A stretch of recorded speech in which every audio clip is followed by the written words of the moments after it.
What's cracking? It's your homie Lil Mystery. You are now listening to the Emo Brown Podcast, the downest fool in Chula Vista since AC Slater, homie. I met some vatos along the way, like Molly and Blanco from East LA. Some of them cruise, some cruise on by. Ladies and gentlemen, and lowlives, thank you for tuning in to another episode of Metiche Monday, brought to you by Emo Brown Podcast, the Umbrella Company, all of the things, the Empire. Oh shit, Emo Brown Empire, bro. Brought to you by the wonderful people at the wonderful spot, 2 years in, the Grasshopper. Fuck, bro, we got to talk about that. Oh, yeah. Fuck yeah. Take your card in, make it clack, get 20% back. If you go on a Tuesday, you get 3 Emo Brown pre-rolls for $12 in addition to, what is it, like 30% discount on everything, fool? Wow. I've never been in a bus where you partook in those kinds of activities, bro. That was crazy. We'll get into that. Don't forget, Tribal Streetwear is also the label. Yeah. A brand that hooks us up, takes care of us, all of the things. Make your card clack there. Get 20% back. Why? Because Uncle Bobby said so, bro. If you're in the hood, might as well stop by and get something that's still cloud as well. Oh, wait. Just know you're not going to get that Pendleton hookup, though. Hey, just remember this. When Albert Aguirre, the small tooth fucking real estate agent, was little and thin, that was him right there. There he is. Make it You move. want a house? I got a house. I got a house. Let's get this house. I'm so fly, I'll help you refi. Yeah, look at them, bro. There they are now. Always under the watchful eye of the sponsors, bro. They want to make sure we dot every I and cross every T. SilkCloud.com. Emo30 gets you what? 30% off. And we don't stop there, bro. Those are some nice gafas you're wearing, Barry Gisbera. Do you know what gafas are? I look really good in these gafas. Gafas are street slang for shades, shade rooskies. Those are the limited edition 3 Very Punk limited. L 9.5 with the homie Mike Metcalf. Those are some shades. Take your card there. 41 right here. Dude, If you got 69, I want to trade. I will pay you, too. Would you really? Look Yeah, at if that. you got number Do you 69 have any glasses. extras of those 3 punks? I do. Yes, I do. Oh. Why? What happened? What Because you I need? think I need some. She probably look good at Wow. All right, so that's how that works. See how I got goaded into something? Take your card to Arts and Rec. You get yourself a discount. Why? Because you earned it, dog. You made it happen. 3 Punk Ales. Let me talk to you about 3 Punk Ales. Put the camera on me. What the fuck's wrong with you? Put the camera on me. Ooh, with the fade? That was nice. 3 Punk Ales. Tomorrow, Tuesday, we will be releasing the highly anticipated seasonal release of our Imperial IPA. It's just shot. I think it is actually 10% IPA. It's almost a double. And it is a double. Almost a triple. Pelotero, bro. Ooh, Pelotero comes out tomorrow. All the things. Pelotero hats. A lot of people have been hitting them up. How do I get that hat? Come to the brewery. Get that shirt. Sauce. El Pelotero. All of the things brought to you by El Chicle. He set it all up for us. The beer is fucking fabulous. Get it in a crowler, 32 ounce, Caguama style, or come in and pick up a 4-pack. Available tomorrow just in time for the Mexico City series. For all of you who are going, I hope to see you there. For all of you not going, step it up. Step it the fuck up. Step your fucking shit up, bro. 3 Punk Ales for all your drinking needs. Unless we're going to the Elwood. CeCe, what the fuck are we drinking today? It doesn't have a name. What? But I don't know. I haven't named it. No? This is the shisha way then. Yeah. The shisha way. But it's so good. It's we have mezcal, we have some triple sec, pineapple juice. Don't think that little glass goes unnoticed. All right, that little LA glassware. Don't think. We're going to This turn that LA around. glass? There's that one right. What the With fuck the are we drinking cilantro? today? Oh It's my god, plastic. look at that. They don't give people glass in LA. Come on. That's now. crazy. I actually got that when Caesar and I went to a game last year watching the Padres against the Dodgers. Nice. At That the sucks. When we beat you guys?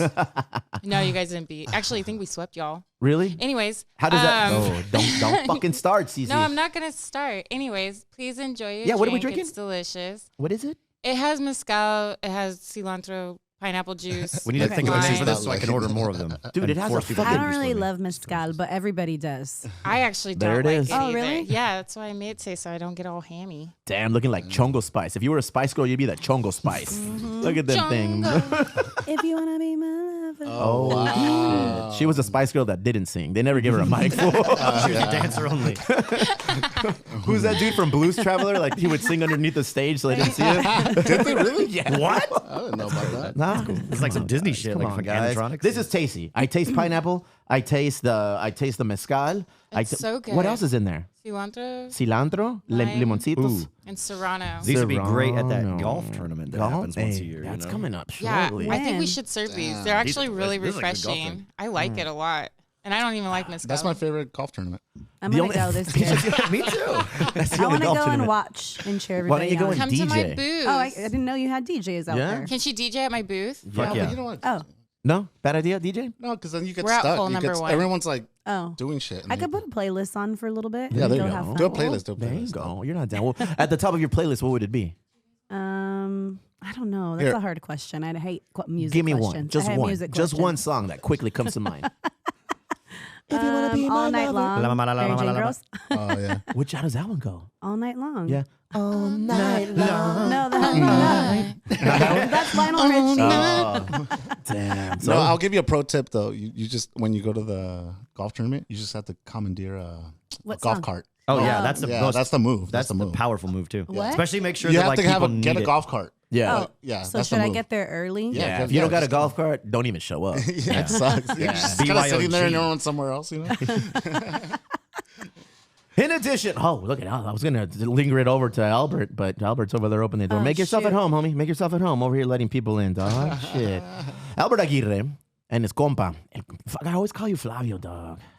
Without the he don't take no L's. Nah. So his name is El Compa Fabio, Fabio. y El Compa Albert. Full circle group. They're here to make sure that we're pronouncing their names correctly and also dropping down all the latest information. Your market report brought to Shoot over your logo, guys.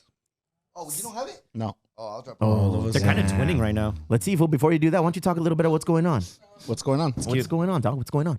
Get on the mic. Get on the mic. You got to talk into the mic. What the fuck? You want us to read your mind? What's the fool? freestyle? Drop it. Come on, guy.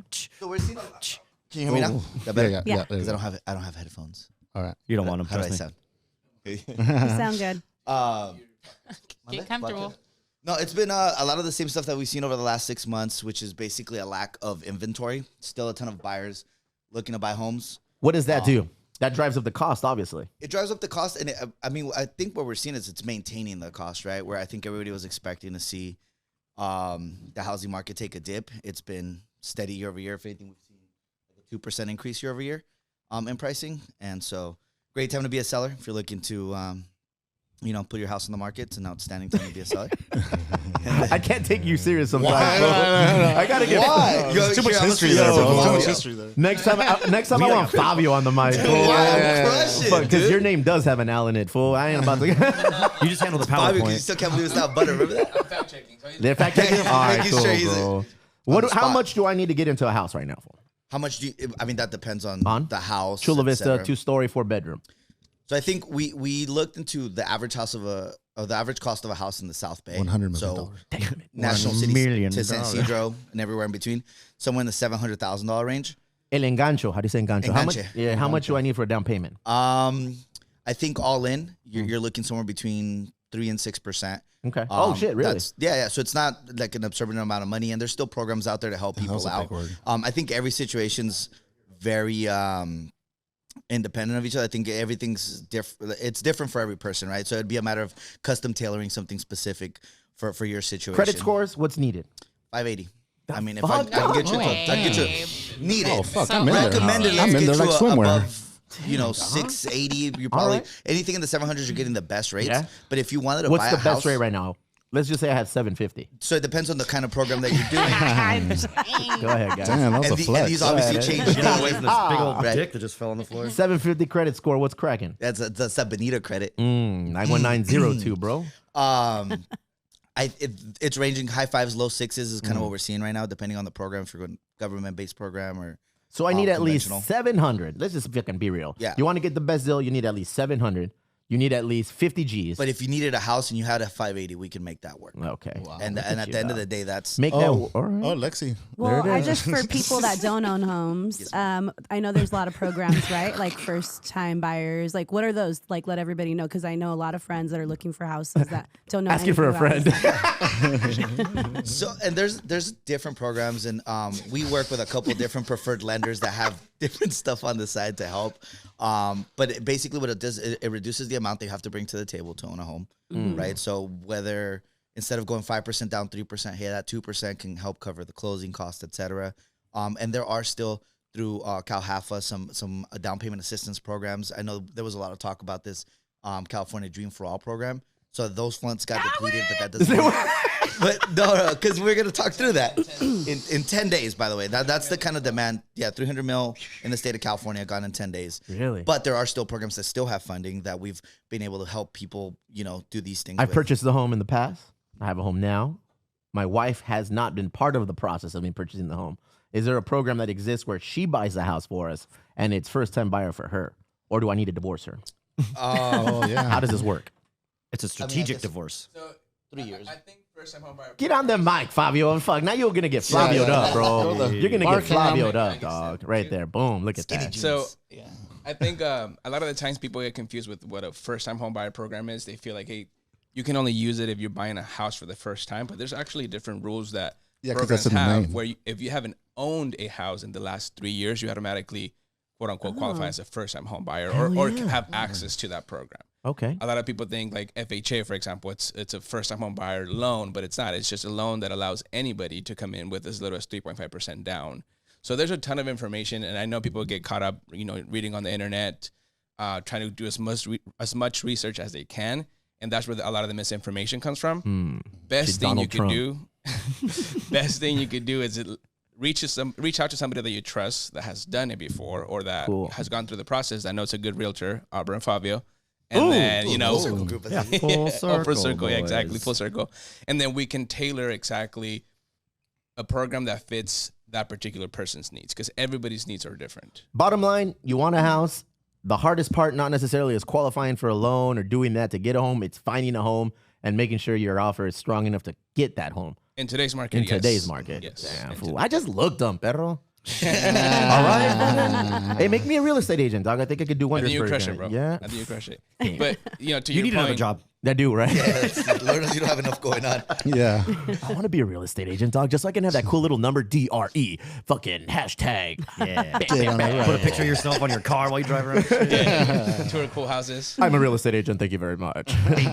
Real talk, man. I'm gonna look heavy on you guys if and when the time comes, which should be soon. I have growing boys. They're big. As a matter of fact, happy birthday to my middle kid, Wacky Jackie, dog. Jackie's birthday today. Yeah, dude, Wacky Jackie turning the big 9, bro. Wow. This motherfucker is a sneaky guy. He goes around asking everybody in the family, like, hey, so what do you want to get me? And then he says, well, yeah, like that's his hook to get you in. Like, hey, what do you want to give me for my birthday? Little Debo. Yeah. And then my mom is like, what do you want, mijo? And then my dad is like, what do you want, mijo? Then my sister's like, what do you want? So he goes individually on everybody, That's bro. called It marketing. gets the dude. commitment. He What'd you knows get what's him? up. He wanted, So I can sign you up for. He wanted, and he was very specific with me, with what he asked me. I want a magnet chessboard, Dad. I want a chessboard that's magnetic. That way, when I move the pieces, they're not gonna fall. I said, all right, papa. Got it for him. He couldn't wait till today. He opened it last night, bro. This guy, este güey me asusta, perro. Oh, sorry, in English. This little fucker scares me. This little fucker scares me, bro.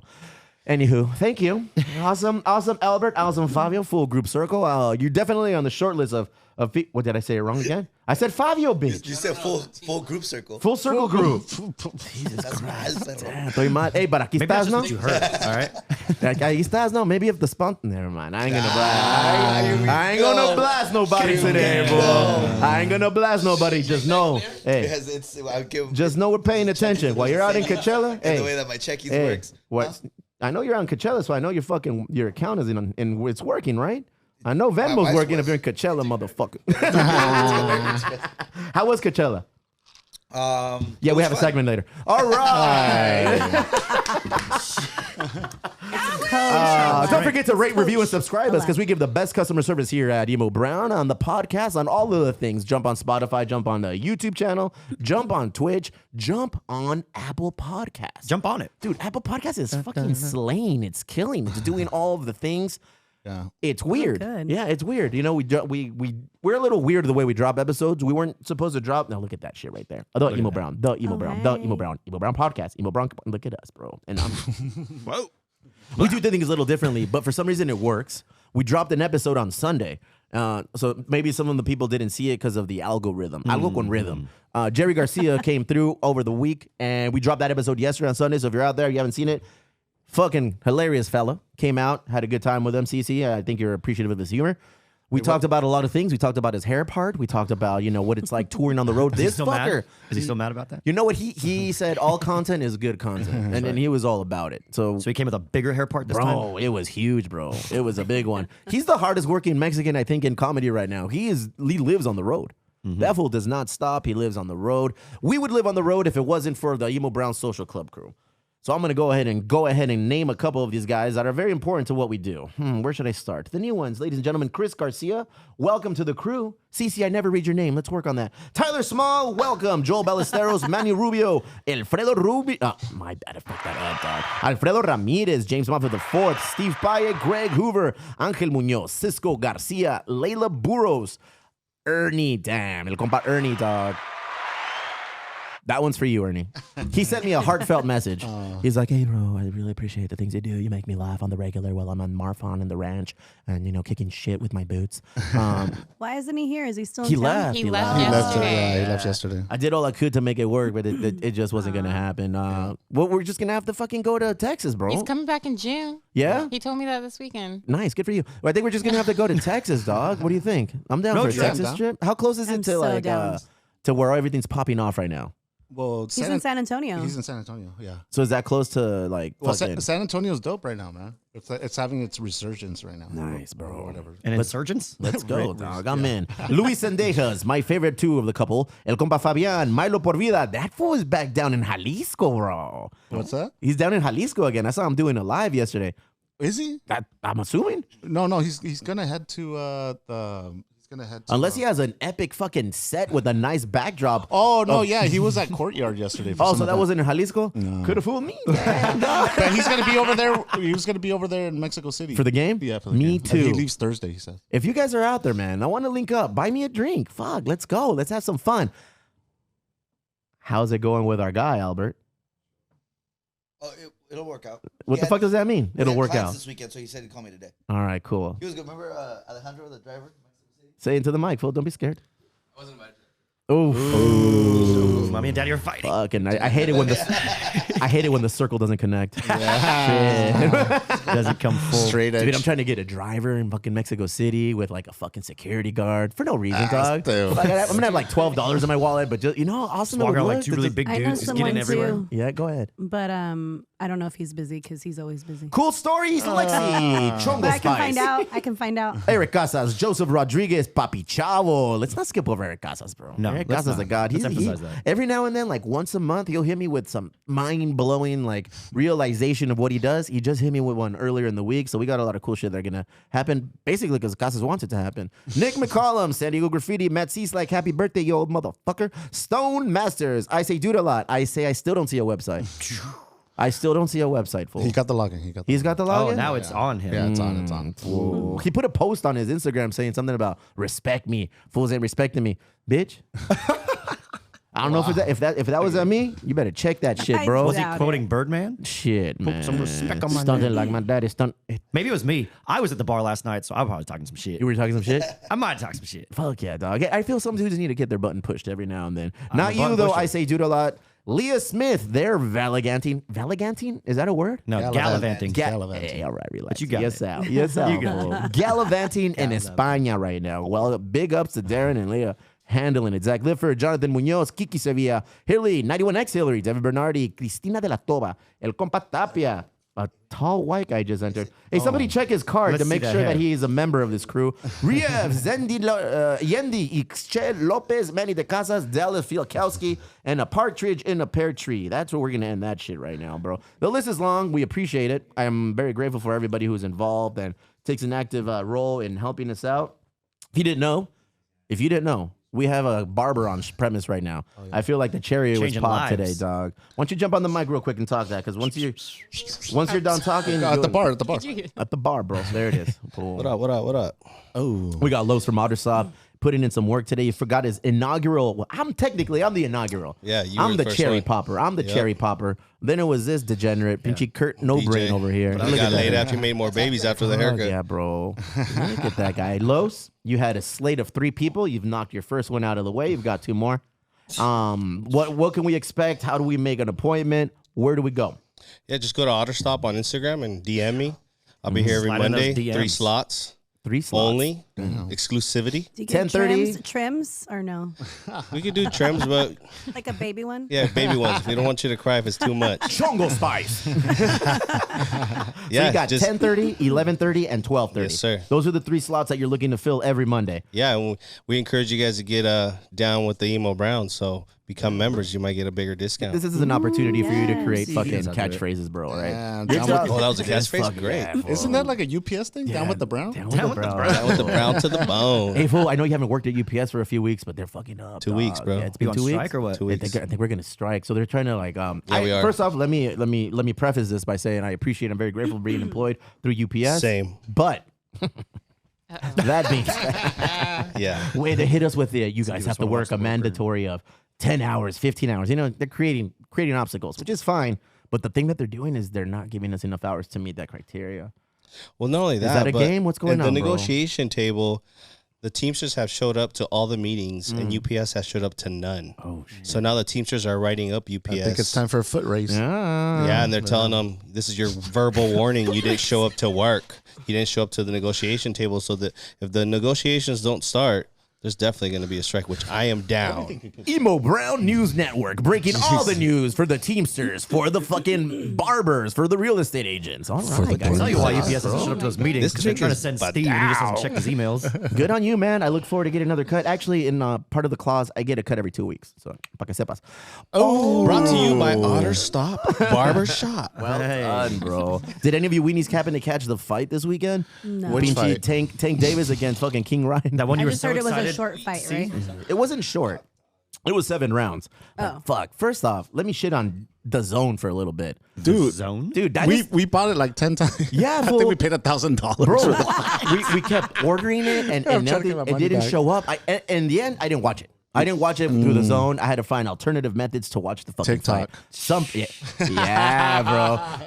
You want to watch a fight? Go on TikTok. You just got to mute them because all they do is they talk on there. It's like, Or oh, shut YouTube. up. YouTube también? I feel YouTube is harder. But Like it- TikTok, it was on and cracking. yeah, clean and clear and in 4K, like El Alpha likes And was the it. feed getting like cut? You had to find another one, or it was No, I stayed on the same feed the whole time. Yeah. I too subscribed to the zone and had to pay, and I didn't get anything. I had to Yeah. pay, I paid twice. I only got charged once. I hit up Apple today. And what happened? Well, I don't know. We got to wait. Yeah, I'm Get gonna hit up my money back. bank. Yeah, my bank right now is still pending. I was like, I ain't trying to pay like $100 for some shit I didn't get, bro. Yeah, exactly. So yeah, fuck, I ain't doing that no more. You weren't I'm- the only one. No, I went on a bunch of forums and everyone's just ripping on the zone, bro. Because we were at we were gonna watch it at Salud, like we closed early, and then so I set it up before the fight started, and then I'm gonna go home and change this. Rub stuff. one out I'll come real back. quick. Yeah. And I'll come back, and then and I guess during that time, Ernie and like his family, like they all bought it. Yeah, I was like, fuck, we spent like $1,000. Were you able to stream it though?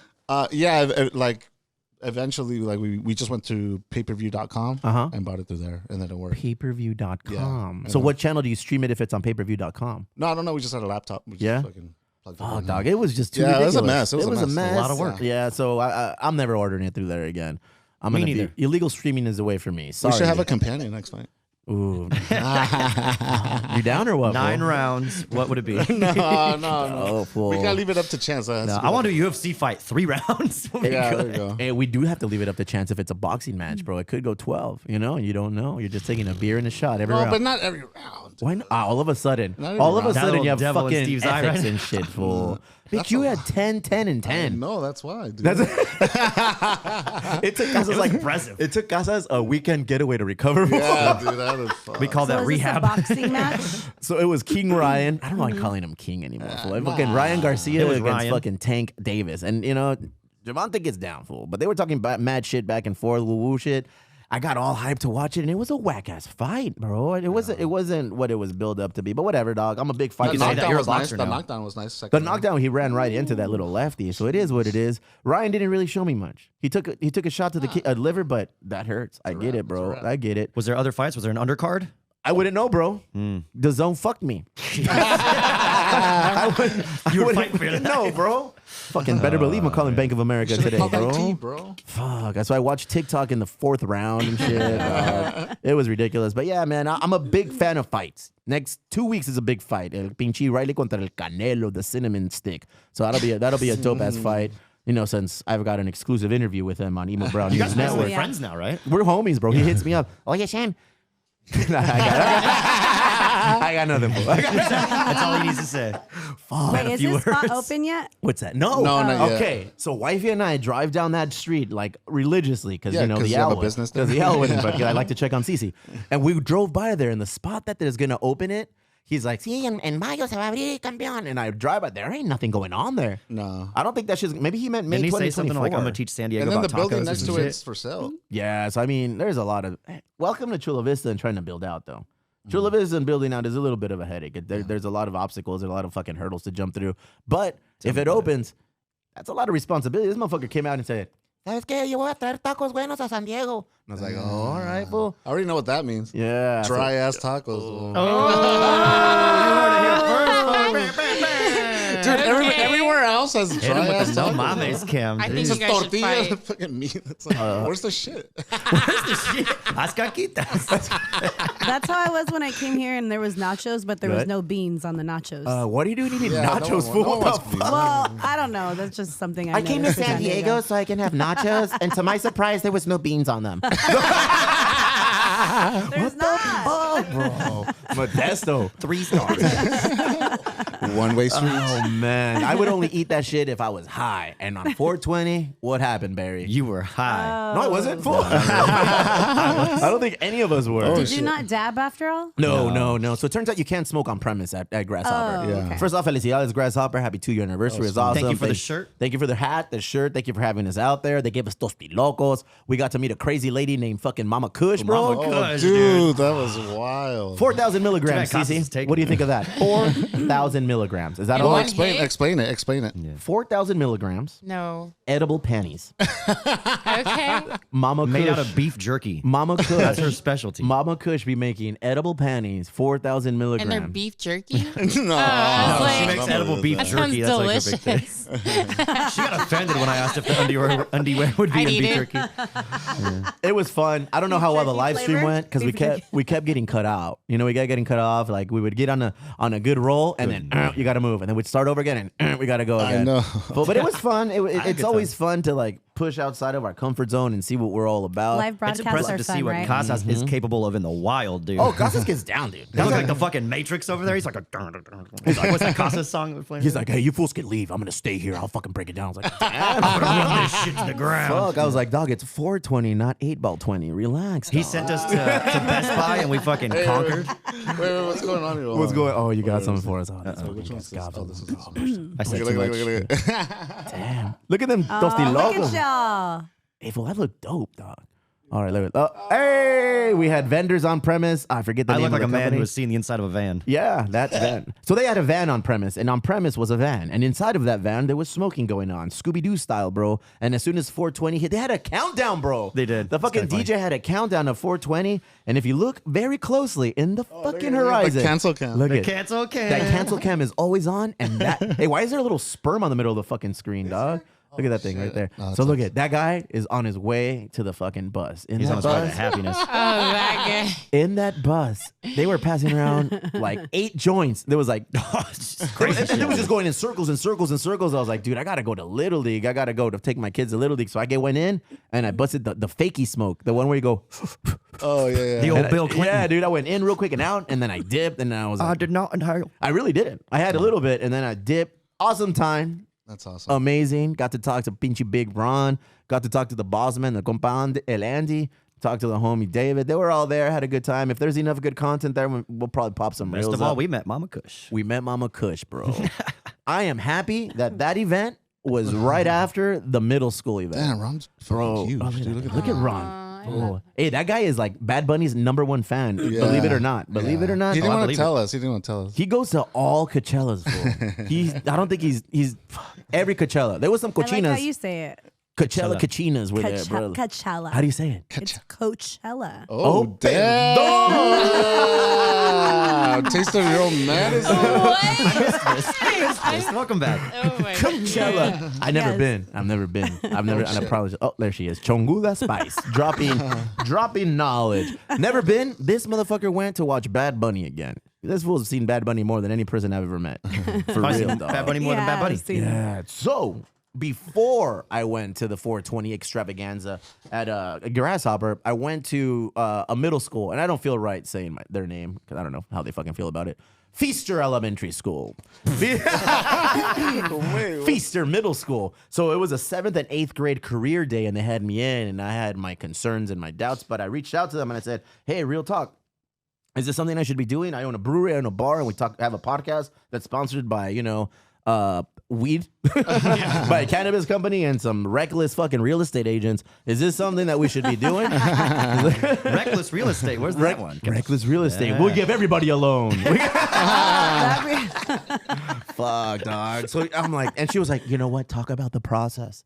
Talk about the process it took for you to establish these businesses. Talk about the process it took to actually become what you are. And I was like, all right, cool, whatever. These kids could give a fuck, dog. As soon as I got there, I took pins. They didn't give a shit, bro. Hey, you're handing out stickers. I was handing out stickers. That's it. 3 miles. Dude, I felt like Joe Camel, dog. I'm over here trying to pimp fucking vices to little kids. Oh, that's hilarious. One of the little, this little girl was weird. She kept telling me, I know your brand because my mom and dad go there like a lot. And I was like, well, thank you to your parents. So I was giving them their number one question. How much money do you take and how long does it get to that number? And I was like, oh, shit. Dang. They didn't give a fuck. They just went in, bro. They're like, have you ever served beer to a minor? I was like, Jesus. Damn. You want to Christ, start? dog. Wait, what grade was this? 7th and 8th. Oh, yeah. Yeah, pussy. 7th and 8th, questions. you know? And then we just talked about what I do at the brewery, what I do at the bar, what we do with the podcast. Who's the coolest guest you ever had? And then it was fun. It was cool, but they didn't give Jim a shit, Ruland. bro. Yeah, the Vermin. Damn, look at you, bro. I know names. If Vermin wasn't white, would you have dropped his name? What? That's what I thought. That's what I thought, fool. Bottom line, it was awesome go to go there, in huh? there. They invited me back. I haven't responded to the email. I got to get back on that email and respond to them. But man, would you ever do a career day, Barry? Fuck yeah. Yeah? I kind of did one at San Diego State. I did a lecture like about the music industry. fuck? Yeah, I know. Fucking Professor Barry. Bro. Professor It was fun. Barry all of a sudden, dog. Fuck yeah. What'd you talk about? LimeWire? I don't know. I was high as fuck. SDSU, bro. Come on. Hey, SDSU is no joke anymore, dog. SDSU is like an Ivy League school. You need like a over 4.0 and scores that are higher than like your credit score. Mono Basically, Central. you ain't. Yeah, Mono I went to Central. Harvard on the Hill. So I'm You ain't like, never, and I don't think you could get to Southwestern anymore. At Not all, anymore. dog. Nah, I'm too old. Nah, it's over. How about you? Would you ever give a fucking a career day? Yeah, I've done them before. Get it, girl. I've even did the you read a little kid's book with them. It's That's super creepy. cute. They read it to you? No, you read it for them. You read it for them. Lexy, the word is called opportunity. Good for you, Lexy. Casas, how about you? Nothing much, man. This motherfucker thought I asked him what happened. I said, would you ever do a career day? Oh, career day. He does one every day with us. Thanks for tuning in, fool. Oh, yeah. Fuck, dude. I have too much going on over here. The stream fell off. But anyways, did it really? Is it on right now? not Fucking right now, but Oscar. We'll get it back on. Dog. Oh, but it's recording. We're still doing Yeah, it? we're recording, All of right, course, cool. yeah. You know what? Let's talk about Taco Fest. Talk about it. Taco Fest. This is your opportunity to shine right now, Lexi. Chongo Spice. So Taco Fest is happening Saturday at Waterfront Park. Gerardo Ortiz is playing. Wait. Cool in the Gang. Neta, El Gerardo Ortiz? Yes. No mames. Well, he replaced. There was another band before, but they dropped out, and we just got him. Calibra Yeah. 50 was playing. We just got him. We. now. Well, the radio station. The radio yeah, station. Z90, 91X. Oh, wow. Cool in the Gang. Wait, time Kinky. out. I think you're overlooking Gerardo Ortiz is sick. Do you know who he is? Well, no, not No? really. Gerardo Ortiz gets down. First off, his name's not Gerardo. That's the Rico Suave Gerardo motherfucker. Ortiz. Time out, do it again. Go ahead. Are you Otra gonna vez. check me Go now? ahead. I said Gerardo All right, I'll give it Ortiz. to you. We're gonna give it to you. Nah, that fool. Cuidado con ese vato. So no Calibra 50? All right, cool. Keep it going. Yeah, Cool in the Gang, Kinky Vocab Company, or SM Familia, Mr. Lil One, Mr. Shadow, Mr. Shadow, everybody. and then there's gonna be a Michelada stage Where's he too. at? So the stage in the middle. I don't know if you've ever been to Taco Fest. Nah, I don't leave Chula Vista. So when you walk in, there's like whatever you walk in, there's like a little stage, and then there's a big stage. But anyways, I get to DJ. Get it, girl. But I'm doing the doors, so it's like 12 p.m. Nobody's gonna see me. Maybe somebody's gonna see me.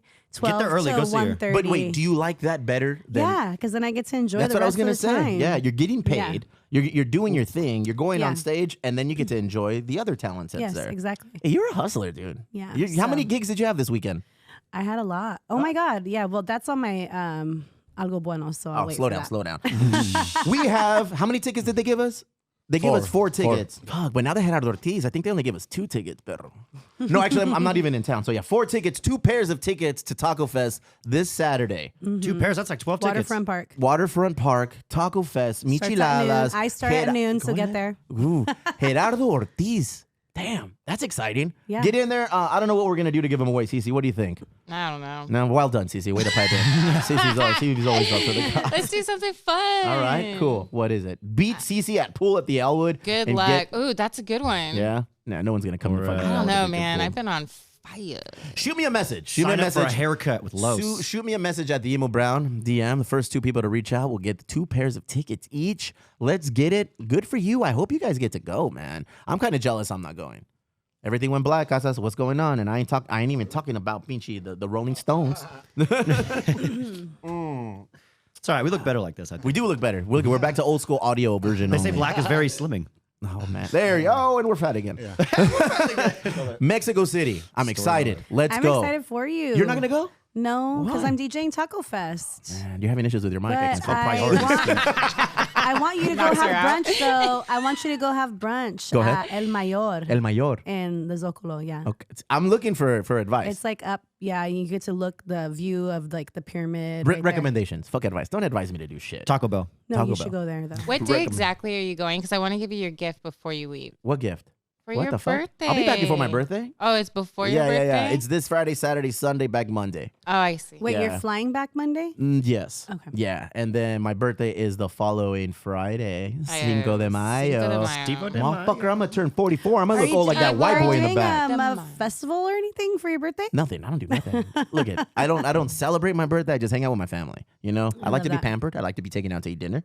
I like to enjoy the luxurious things. You know, I like good food. Little and pedicure action. Just sabes, nice manicure. This time I'm gonna up it up. No, but real talk. 44 is gonna be scary, Cece. How is it being 44? I don't know. I wouldn't know. 45, You're like better 1,000 years older than me. I'm excited and I'm nervous, bro. Every year something fucking feels worse. Every year I feel like I break or I fucking everything falls apart. That's how I've been feeling. Yeah. Tell me about it. Blink 182 on the live stream yesterday. And I only wrote this down. Because of you, Barry. I Tell me appreciate about it. What do you think? I didn't get to Basically see it. on all of the live streams they've So, done. yeah, I saw the first one. Coachella. I like the first one. It was definitely, you could tell they're getting the jitters out, I think. Yeah? I think that's what this is. I think it's, Really? I saw because it. it's their first show back. Like, I know they've been Second show. practicing and everything. Second show. Oh, why? Because they did Coachella a couple weeks ago or last weekend or Well, that was whatever. what I was talking about. Okay. Oh, Because I didn't see the second Yeah. one. But yeah, it definitely felt like a little jittery, but like, I don't know. I'm just happy to see Blink Is it the again. exact same show and it's live It streamed was. again? Yeah. Oh, okay. Yeah, they did the same thing. Longer set, so they did more songs. They probably said different jokes. No, pretty much No? the same performance. Can you tell Mr. Fabio to get on the mic if he's going to say some shit? Jesus Christ, fool. Jesus Christ. But yeah, I'm going to go watch it actually tonight. Fernando and I have a plan to watch the second stream, and I'll let you know. I'll give you a full fucking They're review. playing again Yeah. tonight? No.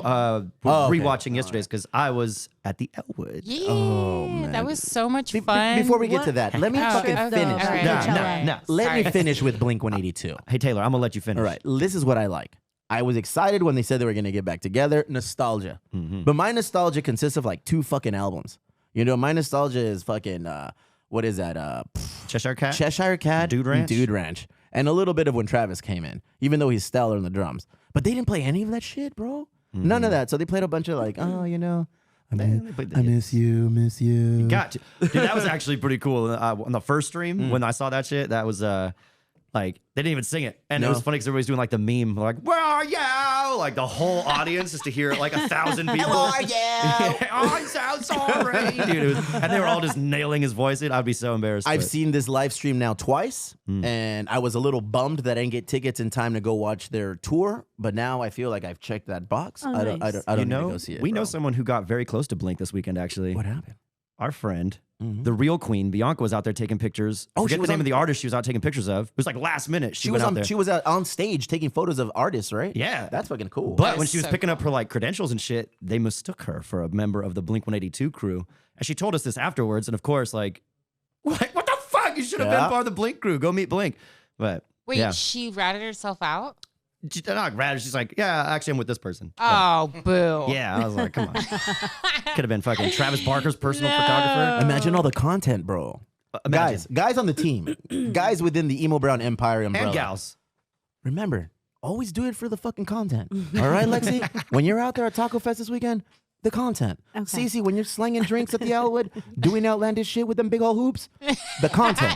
Always for the podcast, fool. Always for the fucking podcast. Barry, you always do. You're I am fucking content. number one. Camera's been on me for about 20 minutes. I don't know what's going on now, fool. I'm running You love it. I'm running out of things to say over here. I do want to get into the 15-minute BJ, but Okay. I'm gonna banter a little bit until we get on to their dog because I feel Casas over here looking. Is this better? I guess like this. Or- What's your note about Regreso el Rey? That wasn't me. That was what's his name? Fucking Caesar. He was supposed to fucking be here, but he dipped out on us. Something about like Got there's- wasted last Shisha way? night. was he there last night? He was at the Elwood. No, I he was expecting to texted see me. him. I was really sad. Well, I was blowing you. You're in the group text when he was saying Breaking news. I rarely read them. I do. It's fucking horrible. He said, "I'm hammered in Escondido. Not fucking happening." When I told him to come over, Wow, man. That's how he answers his phone too. I love that guy, dude. He answers it just as if he would be in front of you, bro. He's fucking. We call him Psycho Caesar when he taps into that fucking persona and shit, bro. And All since right. you're here, what I had texted him was a photo of you, and I said, "It's such a good show. I'm so impressed by how well you played yesterday." Tell me It a was little bit great." about that. I love when show. people are impressed. Really. Like, No, I thought you were mean, gonna suck. Well, listen, I hate emo music. It is what it is. I'm not. It's never been my thing. You I like can't- Elliott Smith. You can't talk shit. Why does everyone think Elliott Smith is emo? Oh, I don't know, because he killed himself. Thank you for saying no, Jesus Christ. I don't believe that he killed himself. Oh, you think we got ourselves a nice little fucking Kurt Cobain? I think. I definitely think that he was murdered. But Suddenly we stumbled onto the fucking conspiracy theory. Anyway. podcast. Yes. Conspiracy. Jesus yeah, Christ. dude. I mean, he did. bro. Who? No, She's I talking won't good go about there. me. Go on. Anyways, so while I was there, I had the best time. I thought you were so entertaining. You're funny as fuck. You're welcome. And you were so good. And then, have you guys heard him play metal Britney Spears? No. What the He fuck? plays black metal Britney Spears. It was awesome. Fuck, give me the wide angle, dog, so you guys can get these fools on camera. That song got the police called on me. You yesterday or No. prior shows? During COVID. You got to do some outlandish shit to get the police called on you at the Elwood. By fool. the mayor. Ooh, That was tight. former or current? Mary. Former It was Mary. Mary. Mary Salas gets down, bro. I love her. Respect. She's my neighbor. I know dog. you don't like her. I, I love love her. her. No, I was I gonna say, still like her. I I am talk a shit. huge fan of Mary. Yeah. I tell him, like, remember that time you called the cops on me? And what did you say? Because I played at her house. That Cesar What? Fernandez thing. You played at the mayor's house, Yeah. and then she called the cops on you. No. She called the cops on me, and then I played at her house. That's full circle. Oh shit! Sounds like a group. Sounds like a group. Oh, look at us right there. Yeah. Hell yeah, It's like Barry. the end of SLC Punk. You know, I'm trying to take down the establishment from the inside. Fucking, ¿cómo se llama el crackhead Bob? Barry, give me that 15-minute BJ. What do we got going on with that? 15-minute BJ this week I thought would be a hot topic. Oh, fuck. I just deleted it. Nope. We're back. All right, Thank good. you, Samsung. This one comes from the lovely people of Listverse. And it is the top 10 completely pointless, but still controversial arguments. So everybody has an opinion on all 10 of these things, and I'd like to hear them. All right. Number 10, when you put your toilet paper on the roll, over or under? Over. Over. Always over. Yeah. Unless you have a really bad cat. I thought we'd be arguing, but all right. We'll see how it Over. goes. Pete likes to fuck with that shit too, so we just took it off. Now it's just on the sink. Nice. Because he just fucking unrolls that shit. So, all right. We're a very agreeable group. 9, cats or dogs? Cats are lame. Dogs every day. This is going to be a fight. Go ahead. You have Meow Mix tattooed on you. You can't be a dog person. I love cats, but I also love dogs. I grew up with 7 dogs. Kind of Um, like that dog Snow here. White. You were on that Snow White level. I love dogs, but there is nothing. I love cats way more than I love dogs. But I love all animals. I have a python, a couple cats. You I love got a dogs? dog. You love dogs? I love dogs. Nice. Let's try to guess. I'm gonna go with dogs. I could see you as a dog person. My sister owns a cat. yeah? I hate their fucking cat, dog. It's named Cilantro. Cilantro? Yeah. Some people have a really That bad was my reaction. mom's dog's name. That's so random. There it is, bro. There This it one I is. know we're going to argue because we've already argued about Go this. ahead. Pineapple on pizza. Yes or no? Negative. No. Yes. Why yes? Any No. audience? Anybody eat pineapple on pizza? Thank I bet you they're all white. Oh, they're Whoever white guy. fucking Yeah, said. that's a white Well, we got another person white guy saying thing. no. Shit, So fool. we got a way cooler white guy I saying had no. so. chilaquiles yesterday, and they put warm pineapple on my chilaquiles. I was What kind of pissed. chilaquiles and why are you getting them at fucking? I went to that one trying to hurt spot in I don't know, off of 5th or 6th, in, Cocina 35. oh, never been there. I heard good things. It's really good, but they put pineapple on my al pastor chilaquiles. Chilaquiles every day, all day. Talavera Azul on 3rd Avenue, bro. Yes, get so them good. get them chipotle, chilaquiles. Throw a couple eggs on there. Add some choricín. And it's a fucking championship They're bomb. breakfast. Also, El Carito is good too. Oh, I haven't been there. I want to go there so bad. That's No gentrifier. Stay out of... So we can all agree on number 6. You guys are wrong, and pineapple belongs on pizza. It's no, it delicious. doesn't, fool. It's fucking No. delicious. It doesn't. Try it with jalapeno. Look, It's I fucking get it. If you're ordering your pizza from fucking Pizza Hut or Domino's, I get it, Barry. Do your thing. No one's going to question or doubt you. Do your thing, bro. But pizza doesn't belong with pineapples. Sure does. Okay, number 7, ketchup, fridge versus pantry. Do you keep your ketchup in the fucking pantry? Fridge. Fridge, fool. Yeah, Fridge. there are people out there that fucking put it in the pantry, and there's a whole argument about it. Not apparently, here. there are enough preservatives in it. It does not need to be in the fridge. What kind of ketchup do you guys use? Do you use the fucking organic fancy one? Or? Kroger brand, baby. Okay, you're poor. Go ahead. The next one. We care about our health, though. We do the 50% sugar. Dude, I do that's try a- the same. I try to get the healthiest Yeah, ketchup. wifey gets that lame shit. I don't even like ketchup anymore. wait, healthy Why would you do Like that? less sugar. You don't put ketchup on anything that's healthy. So why would you No, get healthy true, ketchup? but That's like you're when I put already ranch on my intaking salad so and much stuff, sugar, okay. so try the less sugar. I don't Gosh. know. Ketchup? That's all. What do you put ketchup on? Eggs? Hot Be a dogs. fucking adult. The Pete uses the ketchup. What We else put that would on you his put eggs, ketchup on? for sure. Fuck. The thing that Meatloaf, yeah. Oh, you're right. I really don't love a use good loaf. ketchup that much. No, the only thing I see ketchup in that is, I'm like, oh, okay, 2 things: hot dogs, hamburgers, I never want to see another hot dog again. and I saw a cocktail de camarón with ketchup on there. Fool. Hazeburger makes a no, not a fan. bomb spicy ketchup. Hazeburgers in Barrio Logan. So good. All right, this one is a tech question. And Casas, you're going to be the official officiator. Gus is over here hula hooping, bro. Yeah, well, I'm going to make him work even harder. Do you pronounce it GIF or GIF? Oof. GIF. I say GIF. Yeah, I say GIF. Go ahead, Lexi. I say Jif. Just for fun, just for shits and giggles. You I want know. to say? Look at just for shits and jiggles. CeCe, It's GIF. it is GIF. Duh. So That's technically, so funny.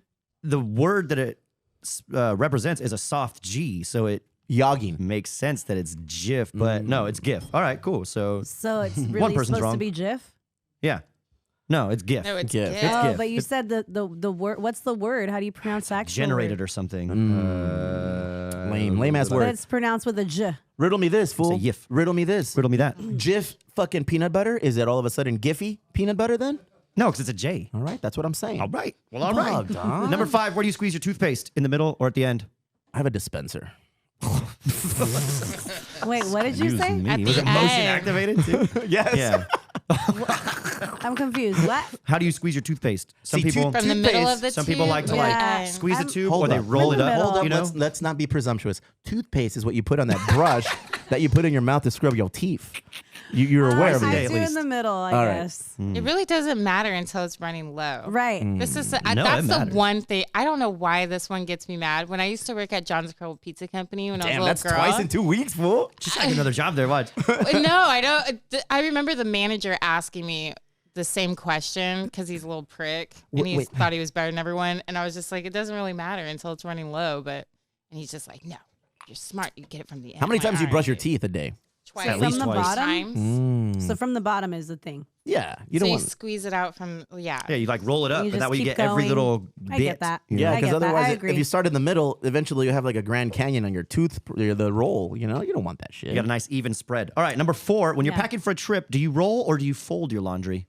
Laundry, meaning we're done. Like, no, you're We're putting on the it way in back. when you're packing for the trip. Like, I you throw it in a roll. suitcase. Okay. I roll You roll it. because I take a lot of stuff. Do you like roll things together? Like, I roll an outfit. No. I roll too, but I put like That's a this good shirt, idea. these undies, these socks. Bing, boom. Do you use a suitcase when you travel?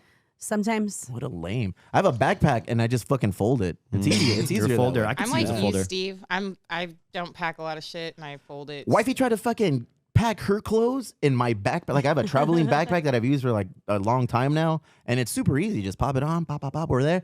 Mike, can I put this? All of a sudden, I got a fucking curling iron in there, a blow dryer. I was like, what the fuck is going on? So she bought her own backpack this weekend. So now she's gonna travel for the first time on her own. She's all grown up. She's all grown up. I tell Good you. luck. Good luck. Okay, side note on this one though. How early do you guys start packing for trips? A couple hours A before I week. leave. So we're leaving at I'm with CeCe. we're leaving at 4 a.m. Yeah. out of Tijuas on when we leave for DF. I'm probably packing like at midnight. I pack that Fernanda week. hates Like me little because by of this. little, I'm packing every day. Like, oh, I want to take this. I want to take that. Yeah. Do you change your mind? Like, oh, you know what? I don't think I'm gonna like that. That's not sexy. No, I don't change my mind. No? But I'm just thinking. I don't like to think last minute. Nice. Look at Yeah. you, all prepared and shit. All right, we're getting close to the end here. This one is a heated debate. Hey, I like the way you changed. Hey, now we're Wait, here. no, now I'm back. Dishwasher debate. Do you rinse them before you put them in, or you put them in dirty? Wait, Don't what? ask me. I am the dishwasher. I rinse them before I put them in. I feel like that's what I would do. CeCe? I haven't had a dishwasher in years, but when I did, you rinse and then put it in. I've had a dishwasher since we got the pad. No, actually, I lied. We did the what is it called when you fix your pad up? Again. Remodel. Thank you, white guy in the back. When we remodeled the pad, we were like, hey, I'm tired of being the dishwasher. Can we get a fucking dishwasher? And we did. And for some reason, it didn't work for a while. It turns out it was like clogged. They just become storage at that point, It right? did, bro. Yeah. We All the fucking- They were Where goes in drying in there? there or what? so now I use it. I used it last night, as a matter of fact. Hey. Yeah. And you give it a little fucking rinse, bro. Wifey was like, you don't wash the dishes, it's me. And like, I the motherfucker that washes the dishes. I wash the dishes all the time, bro. So I know what I'm talking about. Damn, CeCe, you over there getting You're the one that aggressive wanted and to shit. drink. I haven't had a ASMR. dishwasher in a long time either, but I was house sitting for my friend recently. She was in Mexico and they had a dishwasher, and I was like, this is amazing. Like a person Finally, a was place there to clean washing my dishes? No, an actual dishwasher. Oh, man. All right, what else? What else? we Last got on one, and this? this is going to be the good one. I like this one for the last one. Is a hot dog a sandwich? That's a white person debate, fool. I don't know. I have a hot take on this, actually. as a white I don't think it's a person. sandwich. Don't you I don't need think like it's a two sandwich. pieces of bread for a sandwich? They should be separated, right? Okay. No? I'm with you. Anybody agreeing with this? Two Anybody- pieces of bread, I agree with you. So what would it be then? A hot dog. a handwich. I call. That's a good. What's that's up, a good. guys? I think it's closer to a Pretty taco good. than it is a sandwich. Oh, get out of here, fool. Think about it. Sandwich. Look at- I like Look that. at the day I take advice from somebody who puts pineapple on their pizza.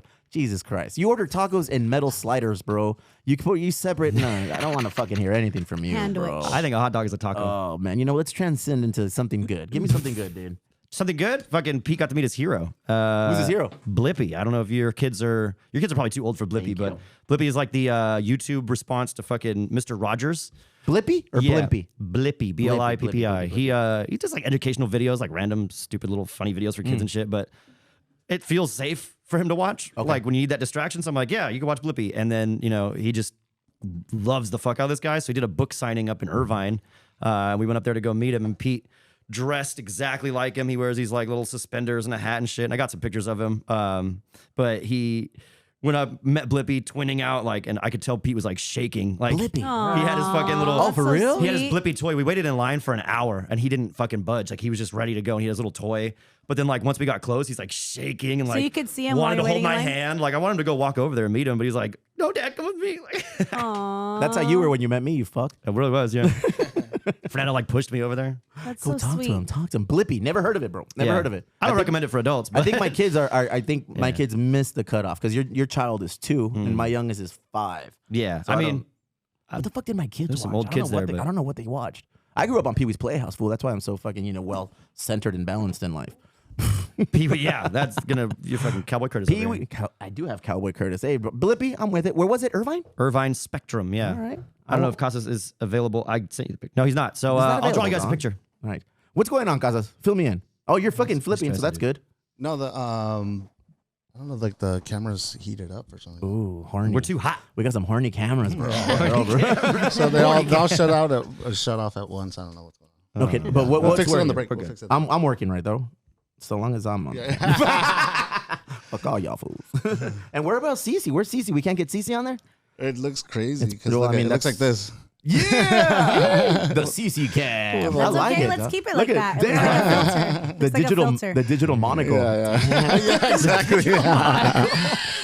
It's It looks trying to get your wild. eyeballs. Since we got the, But we're at almost an hour anyways. good. Since we got the camera on, you go ahead and spit some shit for something good there, CeCe. I think the best thing was seeing everyone this weekend at I wasn't there for that long in Chicano Park, but it was so much fun. I got to hang out with Ernie Salgado. Shout out, I love you, I miss you. I got to see Lexy play.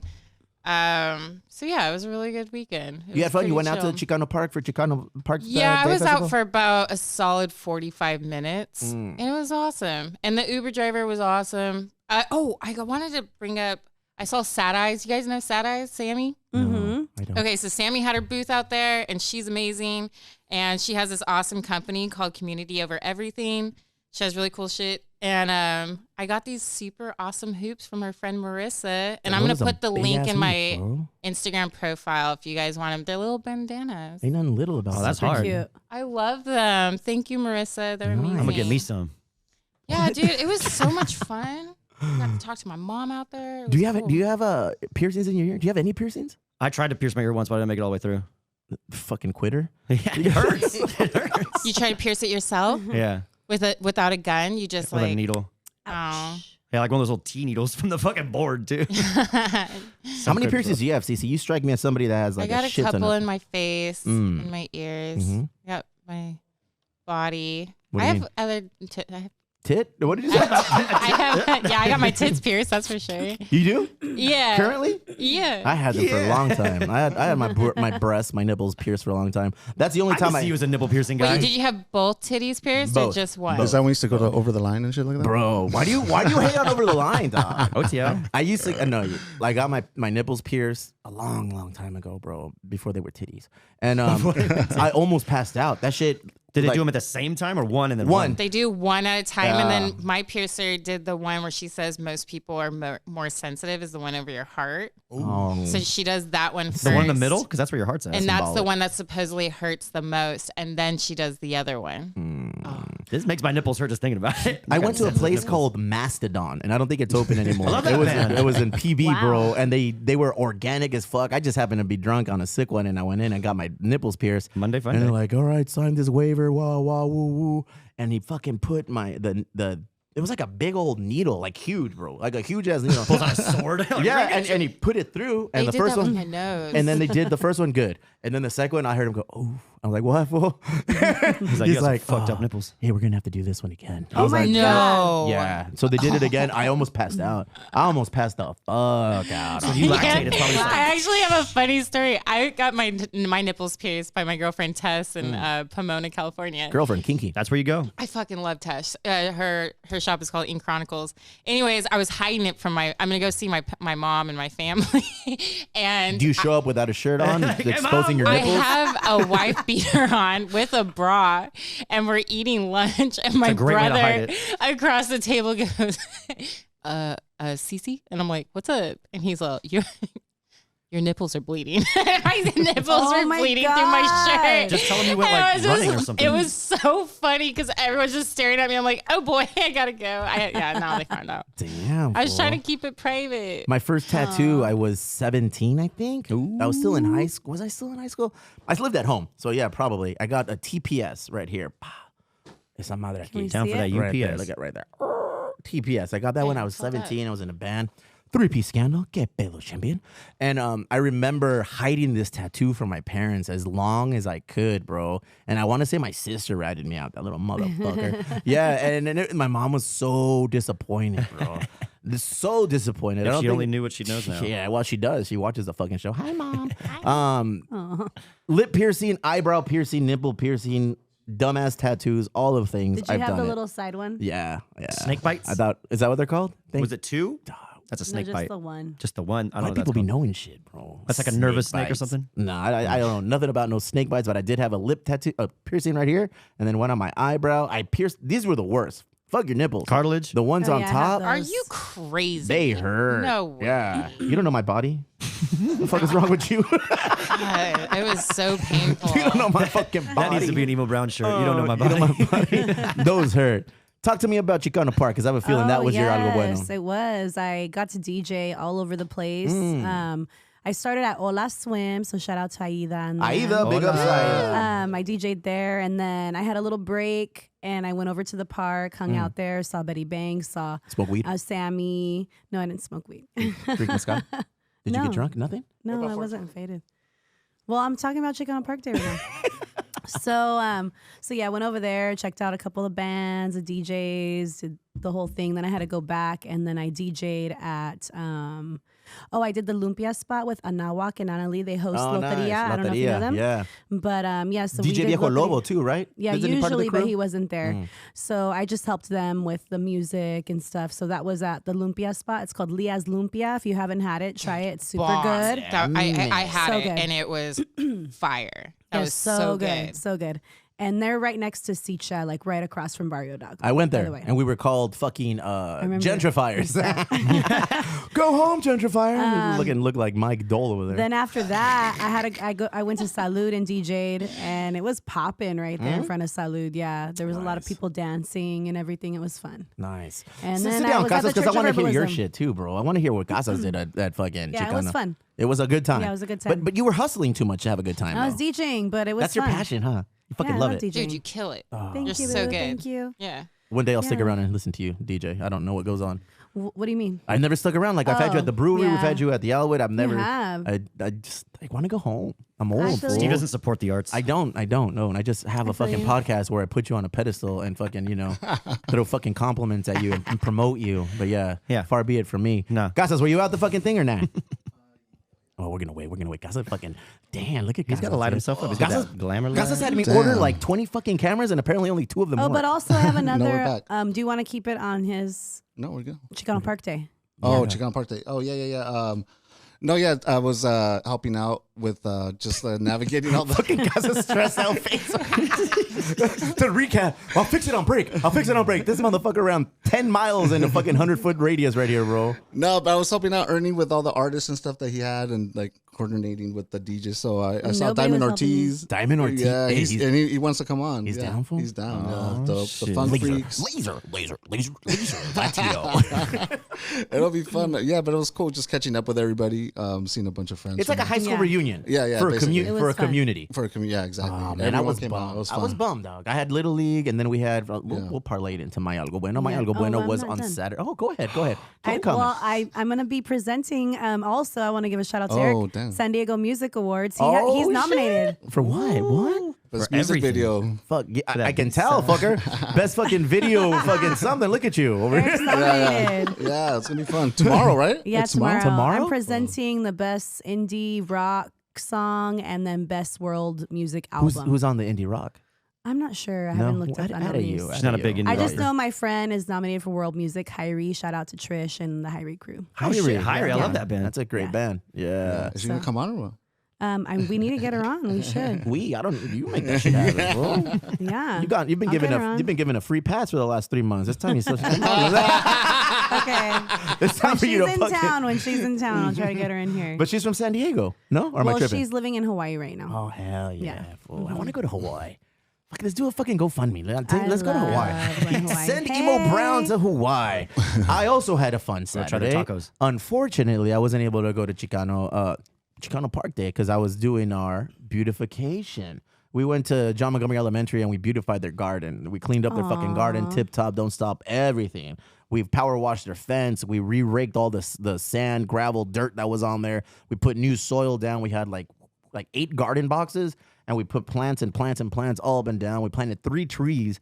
I believe it was a fucking lemon tree and fucking cannabis. All of the things the kids, everything. We did all of the things that kids want. Basically, this was brought to you by the Emo Brown Foundation, by El Compa Gus and El Compa fucking Justin Lipford III. All those guys were there setting it up. The list of people that helped us were many. The principal, Lydia, was there. Administrative people from the school there. Other teachers were there. From the crew, it was myself, Caesar, Aisha, Maggie, fucking Fabian, compa El Gavin the white guy came down from Canada, dog. He came down from Canada where white people live and helped us. He was digging ditches. Sam Simpson, we told him that he's going to be our Billy Madison project. We're sending him through middle school, elementary, middle school, high school, all over again, fool. Yeah, so it was awesome. We're giving back to the community. We're dedicating our time. We're volunteering. A lot of people were out there. If I didn't say your name, I apologize, but there was a lot of people that were there. There's going to be more. Don't worry. This school, John Montgomery Elementary, is one of the schools we fuck with heavy. We do a lot of fundraising for them. We do a lot of volunteer work out there with them. The administrative office and the principal leader, they get down, man. Her husband was there. There was kids there. It was awesome. So unfortunately, I missed it. Parlayed that into going to Little League. After that, Little League, no mames, when you go to fucking Little League, it's like all day. So I had nothing, dog. There was nothing. It was hot too. Give me something bad. Okay, well, this one is pretty bad. The fucking people of Disneyland got a nice little scare this weekend. Did you see this? No. Holy No. shit. So there's a show that goes on at night called the Phantasmic Show. I don't know if you've never seen it, but I've it's seen it. It's like a big performance out on the water where they do like lights and fires and shows and stuff. And there's a giant dragon at the end.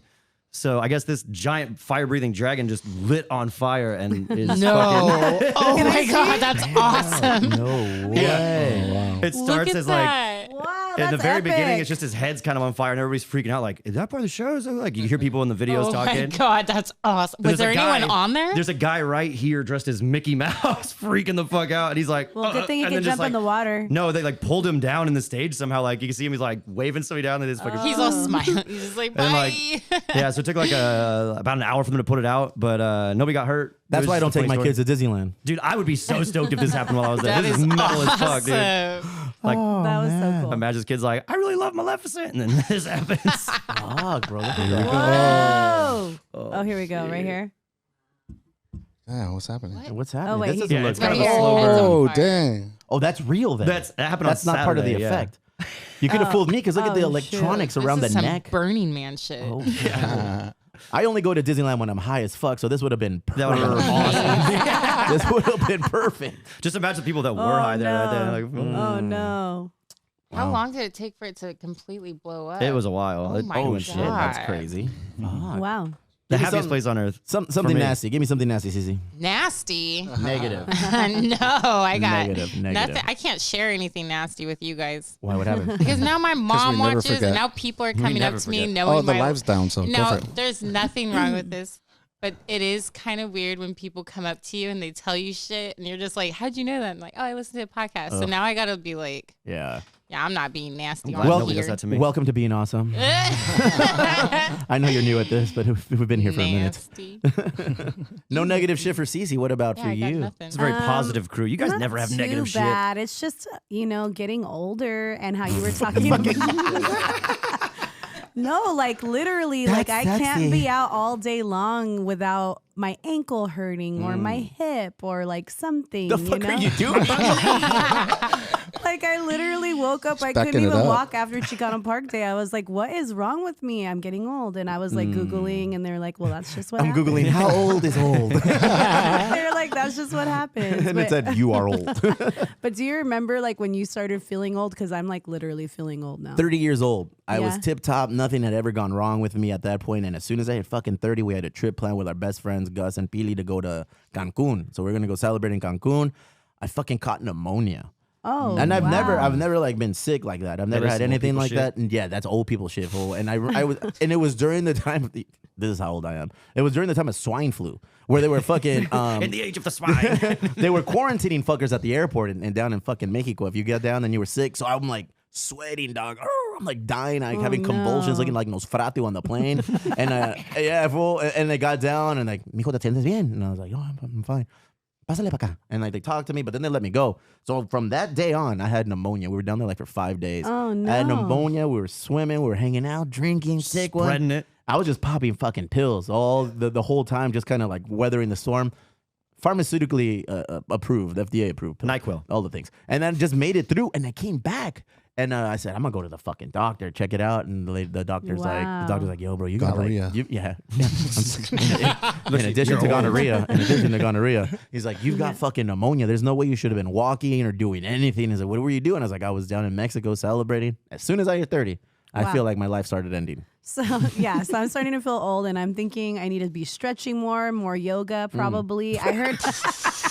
Well, I'm not a yoga person, but Maybe stop drinking. yeah, that's it. I heard the Chula Vista happen. Jiu-Jitsu Club has a yoga night Yeah, there, yeah. so I'm gonna check it out one of these Look days. at you appeasing all the 'Cause I need a sponsors. stretch. I need a stretch. That's how you stretch weird. That's a fucking weird stretch, bro. Good for you. How is it? Do you feel old yet, dog? I was born old. Fool. Yeah, you look old. I came out investing in stocks and Like shit. you guys, you know, You guys. you age a little differently than Mexicans. You know, like I remember I had a fool in high school that was my friend, some white guy, and as soon as we turned like 25, I was like, this fucker looks 45, bro. I think there's different brands of white though, because like some white people age pretty nicely. Not There's this a one. K in the last name. Like the Nordic people. Vikings look cool when they get Oh old. man, let's take a break. Let's take a quick timeout, and then we're gonna come back with world-renowned author, writer, storyteller, and boxer Jim Ruland. He's gonna be joining us. So get your questions ready. I know you've got a boner over there, Barry. Boners with Barry. When we come back from the break, Oh man, I'm gonna die. we're back. Oh shit, dog! You don't give me any warning. All right. here we are. We're streaming also. Back in live stream And motion, live. just in time for the prettiest white face in the building to join us. Ladies and gentlemen, we are joined today by one of my favorite dudes. Somebody I met maybe a year ago, a little more than a year ago.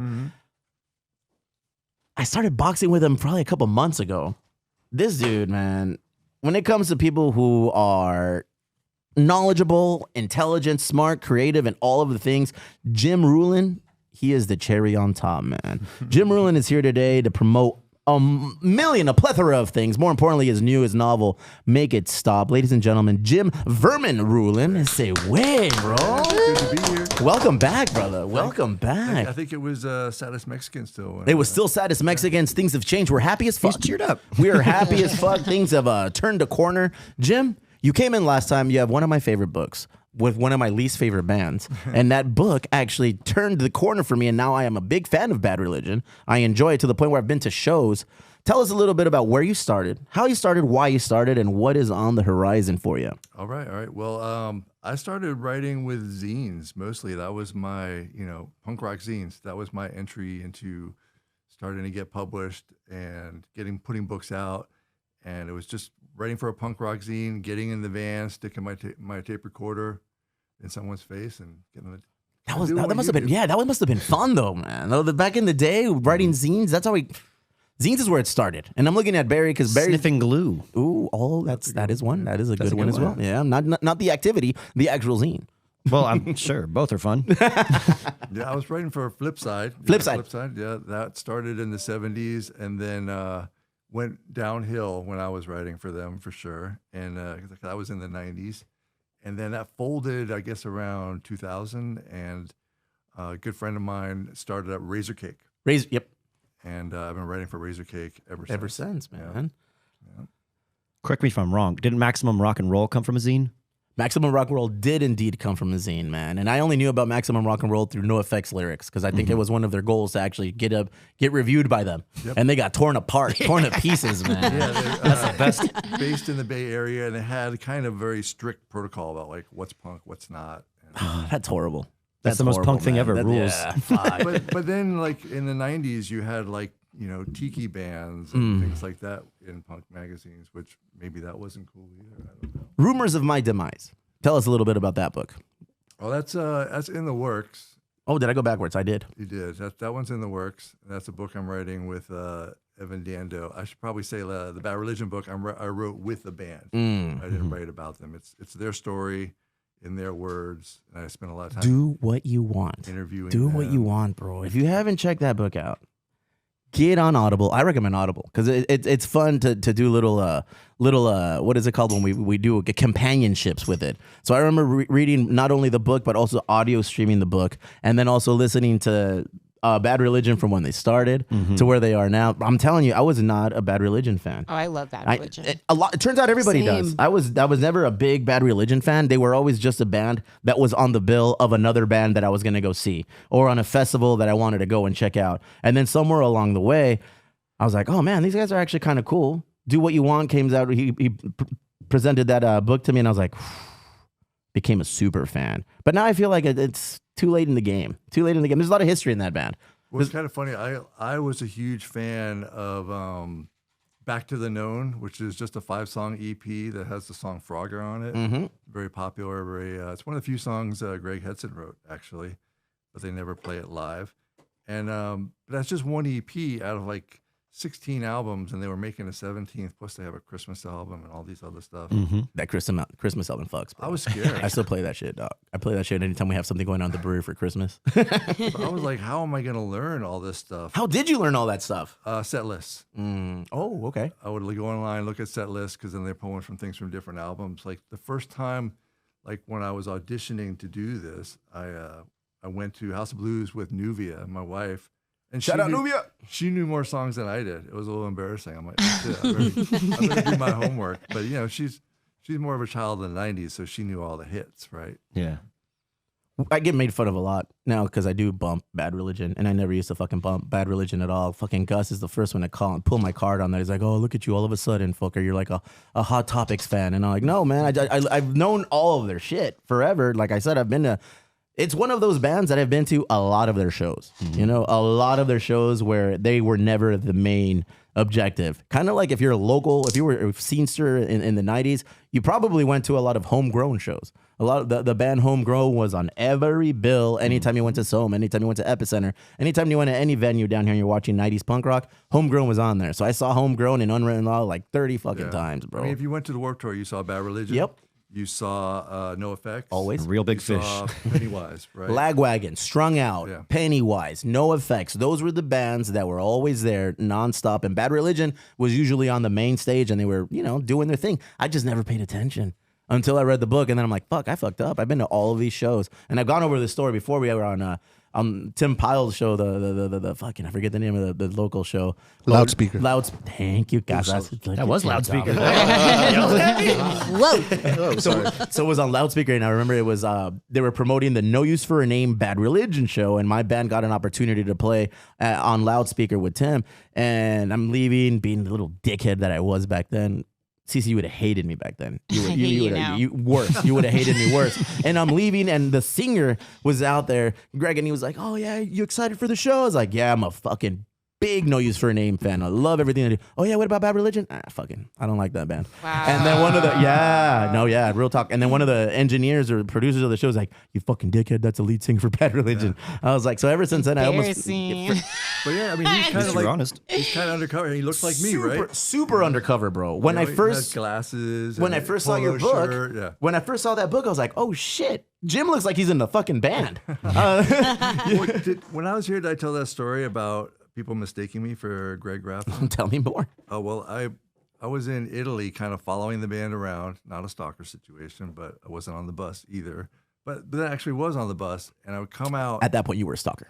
I was coming out on the bus, trying to remember, or it doesn't matter. But Greg doesn't travel with the band, right? He goes on his own. So I come off the bus, and even though Greg doesn't have tattoos or anything, you know, they see Brian Baker, you know, they see Jay Bentley, and they say me, and I'm like, "Oh, okay, well, this is Greg Graffin." And so people were always coming up to me, assuming I was Greg Graffin. Did you sign any autographs? Well, yeah.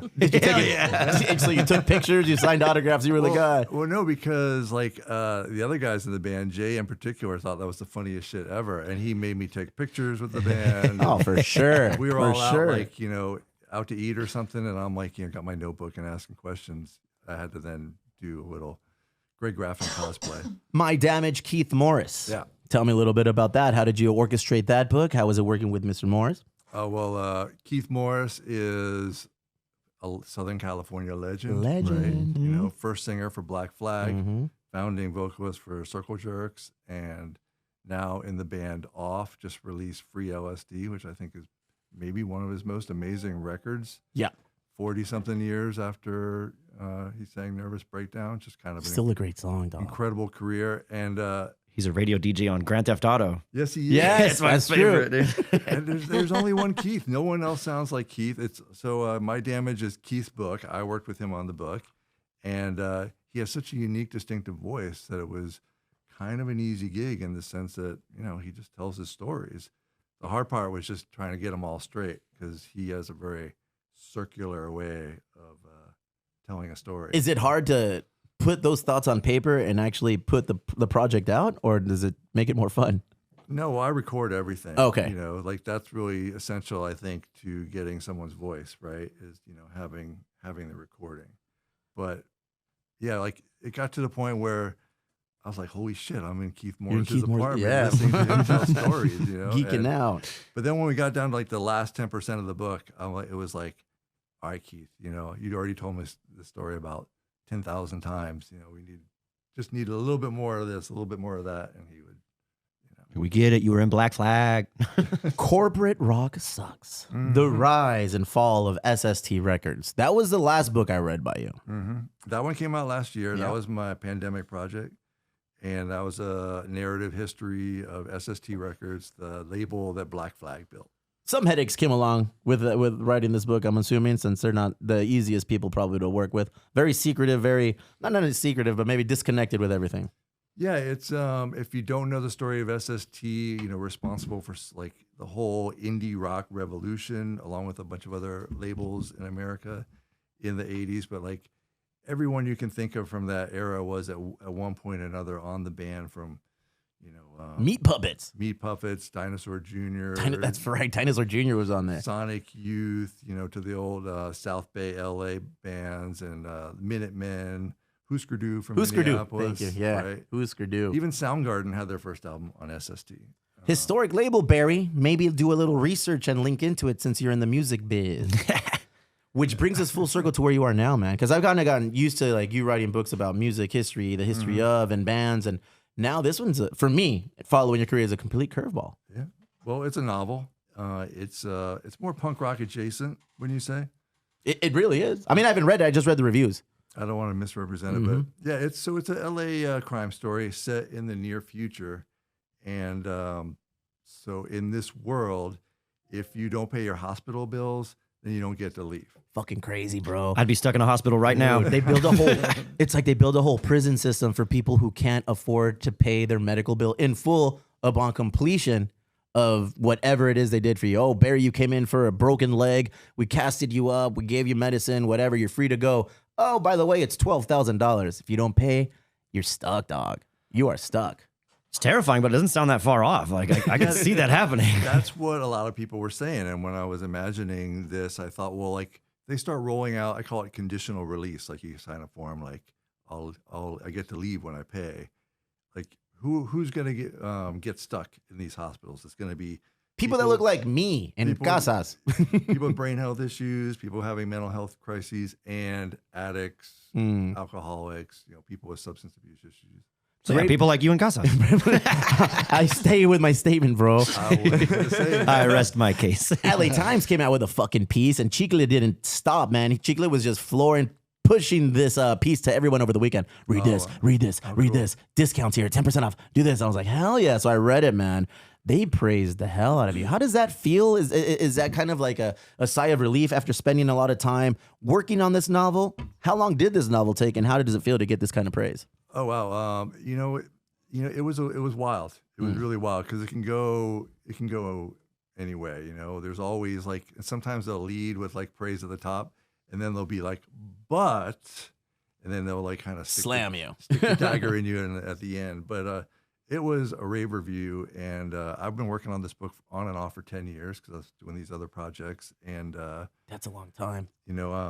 So the story. I told you the situation, but the heroes of the story are these dysfunctional vigilantes. There's some hot vigilante action in this book. It's not Dostoevsky. It's crime. It's action, that kind of stuff. And but they're all broken people too. They're addicts, and I've been in recovery for 14 years. So there was some parallels there based on what I was reading. I was like, all right, maybe Jim tapped into this. Yeah. So I felt like I had to make the book good enough to live up to the premise of the story, the promise of the story.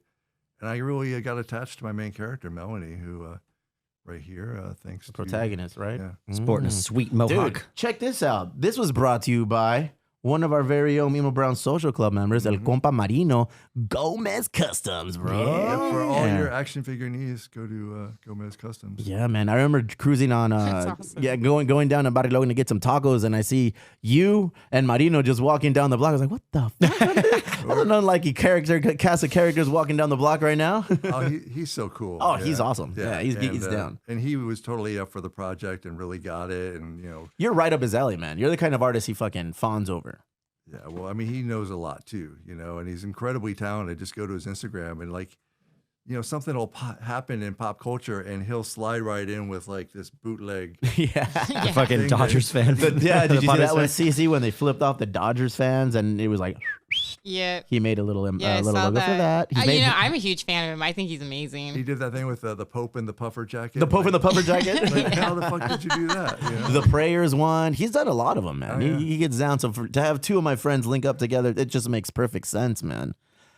How is it putting out a novel like this that you've been working longer than a decade to kind of like formulate, put together, and ultimately release? You've probably been on tour promoting this book for how long now? Well, just for a couple of weeks. It technically doesn't come out till tomorrow. Oof. Ooh. So, exclusive. So that's exciting. Let's read it now. Yeah. And, so I'm super excited. I mean, it's one of these things when you it's this whole Catholic thing, right? It took me like 10 years to get this thing right. And so there's like a little bit of like maybe shame that like, man, I shouldn't take 10 years to write a hot vigilante action book. Like I said, it's not literature or anything like that. And this feeling of like when the review came out and people were like seemed very positive, I was like, wow, I can like finally feel really good about this. So it's almost like validation for the work and time that it took to put it together, or yeah, something like that. I mean, the work is always its own validation because that's the other thing, because it can go the other way. It can be a review that drops right now while we're talking that says, this sucks shit, this was ripped off, this is my idea, any number of things. And you just got to live with it, right? Because it's not coming from me, it's coming from somebody else's perspective. Yeah. I've already lived with it, and I've evaluated it, and it's the best work I can do and put it out there. What got you into writing? It was really one of the few things I was good at. I was a really terrible high school student. I enlisted in the Navy. I went to like a private Catholic school, but I was like, 400 of us and 399 went on to college, and my dumbass. You were the one. Enlisted in the Navy. That's yeah. impressive. And, you were the one. I think there might have been another woman who went in the Air Force, but yeah. And then I got sent out here to San Diego, and I was in the Navy, and so I didn't really like that too much. I liked San Diego, but not being in the Navy. So when I got out, I went back to school with my Navy benefits, and went into the college essay writing class, like English 101, and instead of writing about like my pet or my parents or my first car or whatever, I was writing about helicopter operations in the South China Sea, and so it was just a little bit more interesting. People were drawn in. Yeah, my instructor was like, "Oh, this is cool. You're good at this. You should keep doing it." And I was like, "Wait, you're good at it? I'm good at something?" Because I think I've told you or alluded to, I got in a lot of trouble when I was in the Navy. There's a reason why I'm sober today. Jesus. Barry, pay attention, motherfucker. What? Pay attention, Barry. Pay attention. But I mean, your writings are interesting for me specifically because you touch on things that I'm very interested about. As I've gotten older, obviously, I try to jump into the pool of unknowing and find books that I have zero connection to and just try to be like, oh, okay. Like the Four Agreements. I have nothing in common with the Four Agreements. That book and me were like, I'll never come across it until people kept telling me, hey, read this book. And I read it. I'm like, oh, wow, this makes a lot of sense. But your book and the topics that you touch on, I was like, well, yeah, man, that's the kind of shit I grew up with. And then when you tell me about your past, I'm like, well, yeah, I mean, we're all pretty much cut from the same cloth around here. We're all knuckleheads, right? And if we're on this side of the ground, we're all lucky. We have someone to thank for that. I'm telling you, man, I have kids now. And I did a really good job of like shielding my parents from what I kind of was exposed to and grew up and did as like an adolescent and high schooler, post high school until I kind of like got a job. I don't think I finally got straightened out until like I was 21, 22. And then I was like, oh shit, it's real. Life is real now. There's consequences and there's things going on. But now that I have 3 little boys, it's weird because I'm like, oh man, I know all the tricks, man. I had a conversation with one of my kids. I was like, hey, bro, I know all the tricks. There's nothing that you can do, possibly think of, that your mom or myself have not even done. So it's like, we're on your ass, bro. And he's like, ooh. But I get it. And it's scary because I have 3 little boys that are going to go through that same path. That's what you think. Yeah, they're going to surprise I you. was just thinking the same thing. Like, right. They're probably already hiding shit from you. My daughter got me. Yeah. Oh, yeah. I don't want to embarrass her and tell a story, but we're all ears. But yeah, I picked her one time from after like a bonfire kind of thing, and bonfires, all the nasty shit happens at bonfires. She laid this thing on me about because she's also lactose intolerant, about having like, oh, we ate cheese pizza and I don't feel good, and she's all like puking outside of it. Oh Lord. Cheese pizza that smells like Rumble Mints. That's a quick thinker, bro. I believed it because I wanted to believe it. There's gold flakes. She told you the story you wanted to hear. There's gold flakes in your pizza. You had a Goldschlager pizza? I was laying in bed like, I know that's not true. I know it, but like, I need to believe it is. You'll see. How old was she? How old was she? Oh man, probably 15. Oh, yeah, it's about that age. At least she attempted to pull the veil over your eyes. Like me and my sister were terrible. My parents busted us. We were like, yeah, I'm fucked up. Fool, we were going to TJ when we were 16 years old, 17 years old, juniors, seniors in high school, and we would go down there and just drink before I went to work. Fool, it was ridiculous, you know? And I came back one time from partying down there, and my mom came in and caught me peeing out my window in my bedroom. That's the move, dude. And I That's was fair. on the second story. Like, I'm on the second floor, and I'm just peeing out the window. My mom, Mico Casas, I don't feel good. And I just rolled right into fucking bed. So I'm thinking maybe I got away with some shit, but you're probably right. I probably didn't get away with anything. But I feel like I shielded my parents from a lot of the dumb shit that I did, especially when I was in a band, Jim. Well, I mean, I have a younger brother, and we're 13 months apart, and he got away with everything and did way more stuff. And then he dragged me along because I was like, you know, the oldest, the rule follower, you know, for a little bit. And, For a little bit, he said. and then once until the Navy got a hold of me, then I was like, fuck this. You know? What does the Navy do to you? What was it that the Navy presented to you that flipped that switch? Oh man, Conformity or what? I mean, in one sense, it was like I got to boot camp and I was like, oh wow, it's like I went to Catholic school. My dad was a Navy officer. I'm like, I'm a square peg in a square. Well, I know how to do all this. This is easy. But then when you start acting up a little bit and things get hard, it's just like you're like, you know what, this kind of sucks. You know, not having any autonomy, any privacy, and then when things go a little sideways, you really find out, you know how things are. Once you get intimate with the, I like how he starts choosing his words carefully. You really find out how things They're are. listening. Yeah, well, like, you know, once you get down with the Uniform Code of Military Justice and you find out like they got their whole little police and court system set up, then you run afoul of that, then it's trouble. Well, it sounds like Make It Stop draws into a lot of that experience. Yeah, it kind of does in the sense that, like, I mean, I can't today, you know, when I was a kid, maybe other people have this too. Like when I saw Bad Boys, I was like, oh my God, what if that happened to me? What if I was like in jail and I was innocent and all these horrible things are happening, you know? And so I had this like fear of being unjustly thrown in jail and then what I do, my dumbass joined the Navy where I basically, you know, Gave him a reason. it's like, yeah, here's your cot on this iron Welcome ship. to prison. Yeah, you know. I never watched Bad Boys. Which one's that one? Oh, I haven't watched a lot of shit, CeCe. That's the Sean Penn. I when love he's that movie. Oh yeah, It's a great movie. Yeah. Sean Penn made famous of interviewing El Chapo. Go ahead. Yeah, so he's like The pianist. Oh God, I forgot about that. What was that? Wild segue. I saw Kate Castile at the LA Times Festival of Books yesterday. Yeah, did you get a picture? Well, it's really funny because my wife wanted to get a picture, where at? wanted to say hi to her, but they were all Wait, like, what? they were all like kind of like it was time for her like photo op or something like that, and so she was nervous, and Nuvia is never. She's cool as a cucumber, man. Oh yeah, she's in charge, right? She was born to tell people what to do, so she was not like So it was kind of funny to see her nervous. So it just so happened, like I went upstairs and I ran into someone like, "Hey, would you like your picture taken?" I'm like, "Well, yes, I would."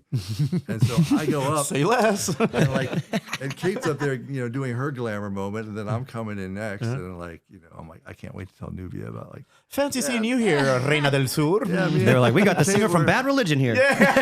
We were hanging out upstairs. No big deal. No yeah, big deal. know. Damn, was Sean Penn there? What? No. But I was. That's all that fucking Yeah, matters, right, man. right, 10 years making this book.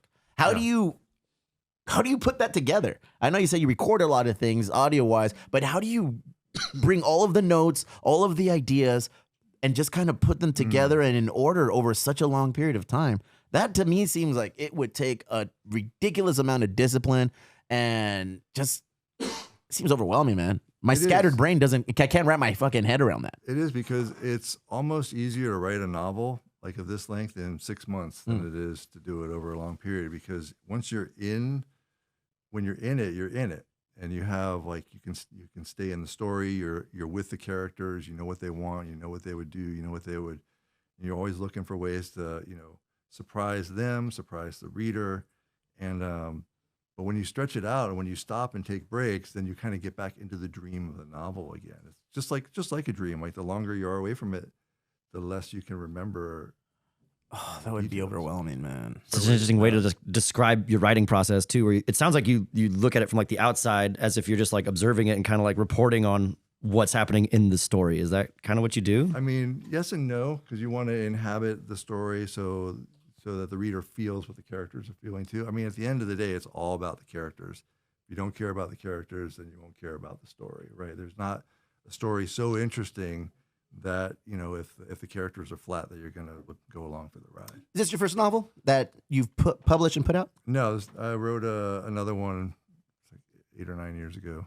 How does the process of writing a novel differentiate from telling somebody else's story? You know, well, it's funny because I told this anecdote yesterday, but it's like when you're writing nonfiction and you run into like a roadblock where like you need Keith Morris to just fucking tell you the story. Yeah, right? for sure. You're thinking, man, it would be so much easier to just make some shit up right now, but you can't because this is what really happened.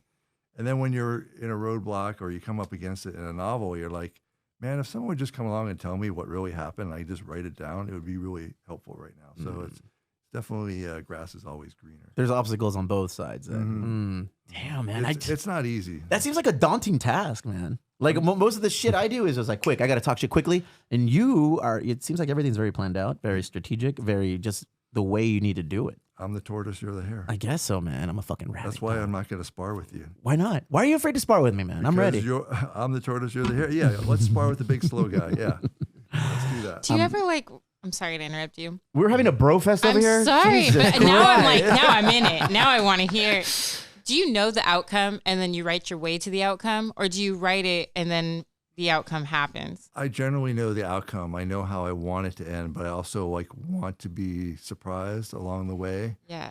I don't really outline. I just kind of know, like, I just need to know enough ahead of me of where I'm going.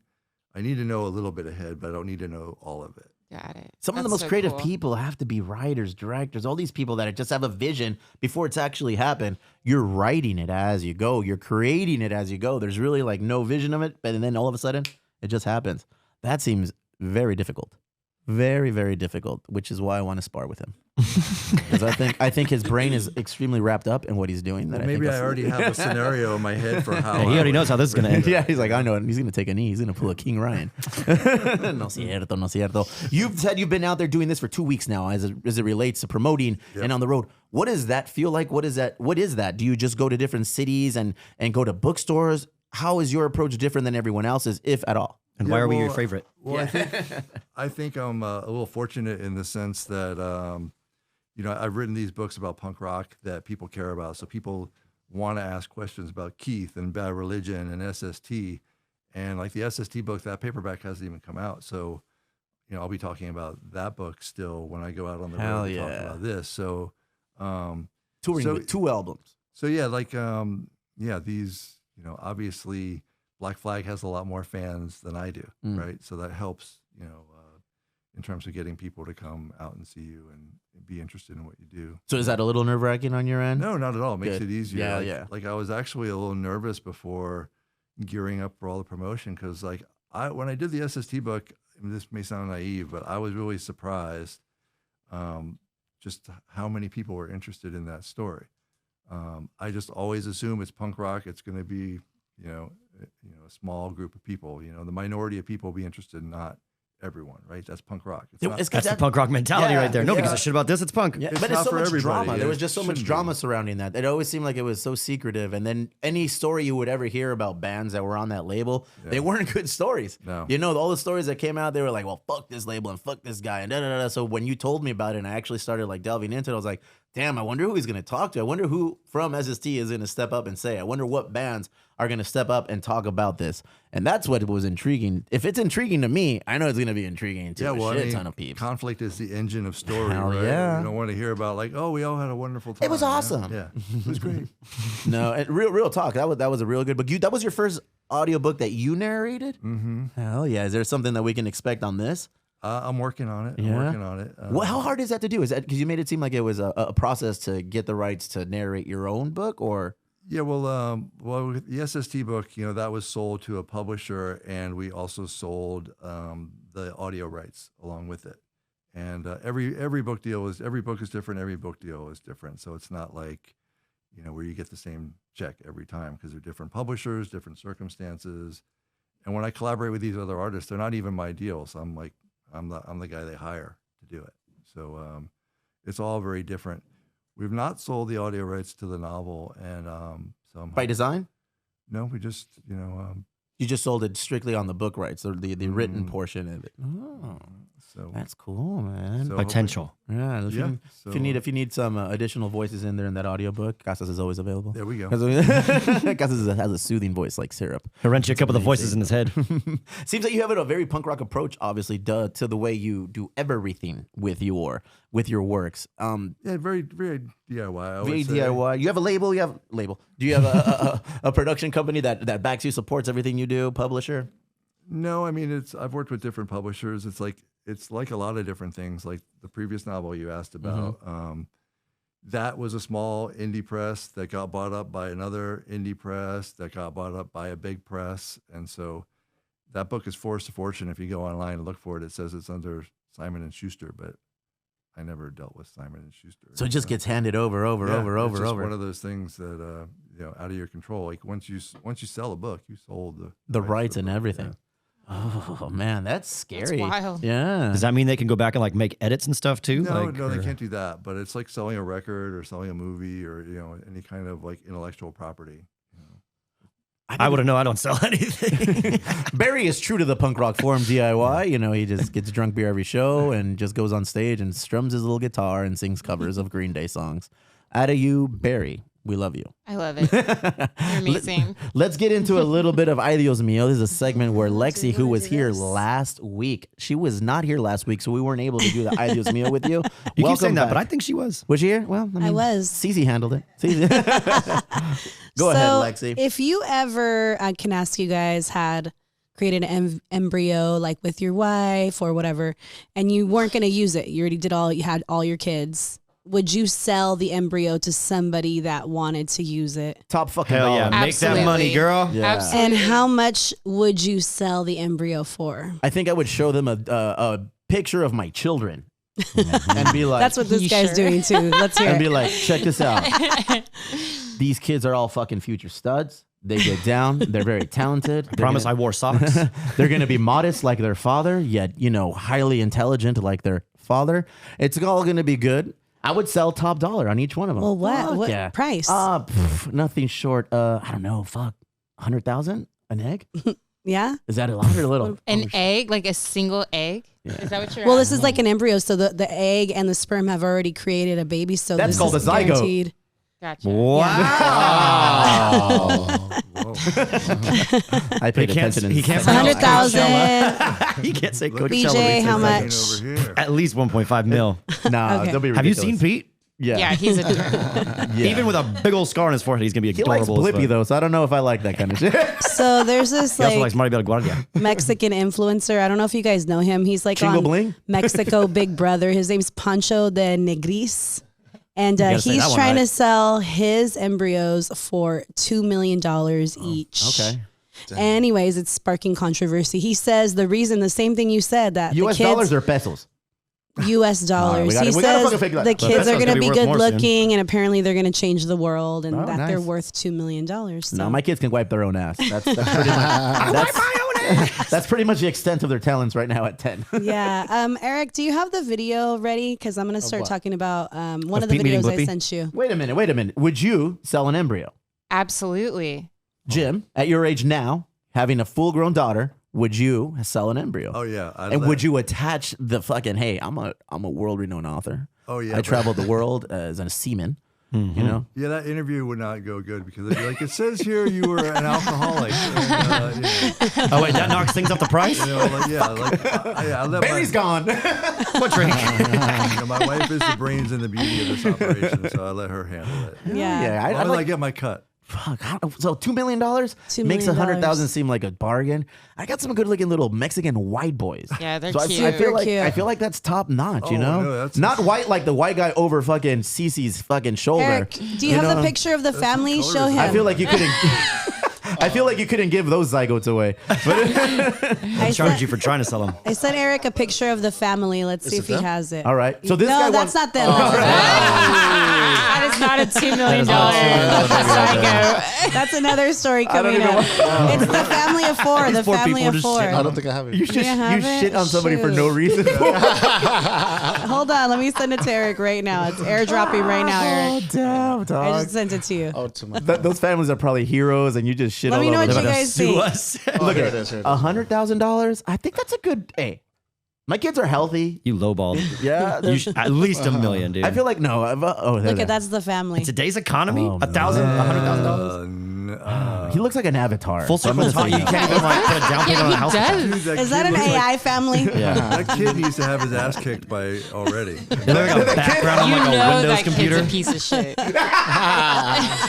The little girl's cute, but the other one, Don't you dare talk about Bryson like that. No me gusta la yema ni huevo. the haircut. No quiero yema ni huevo. Get your hair cut or no Cheerios, Bryson.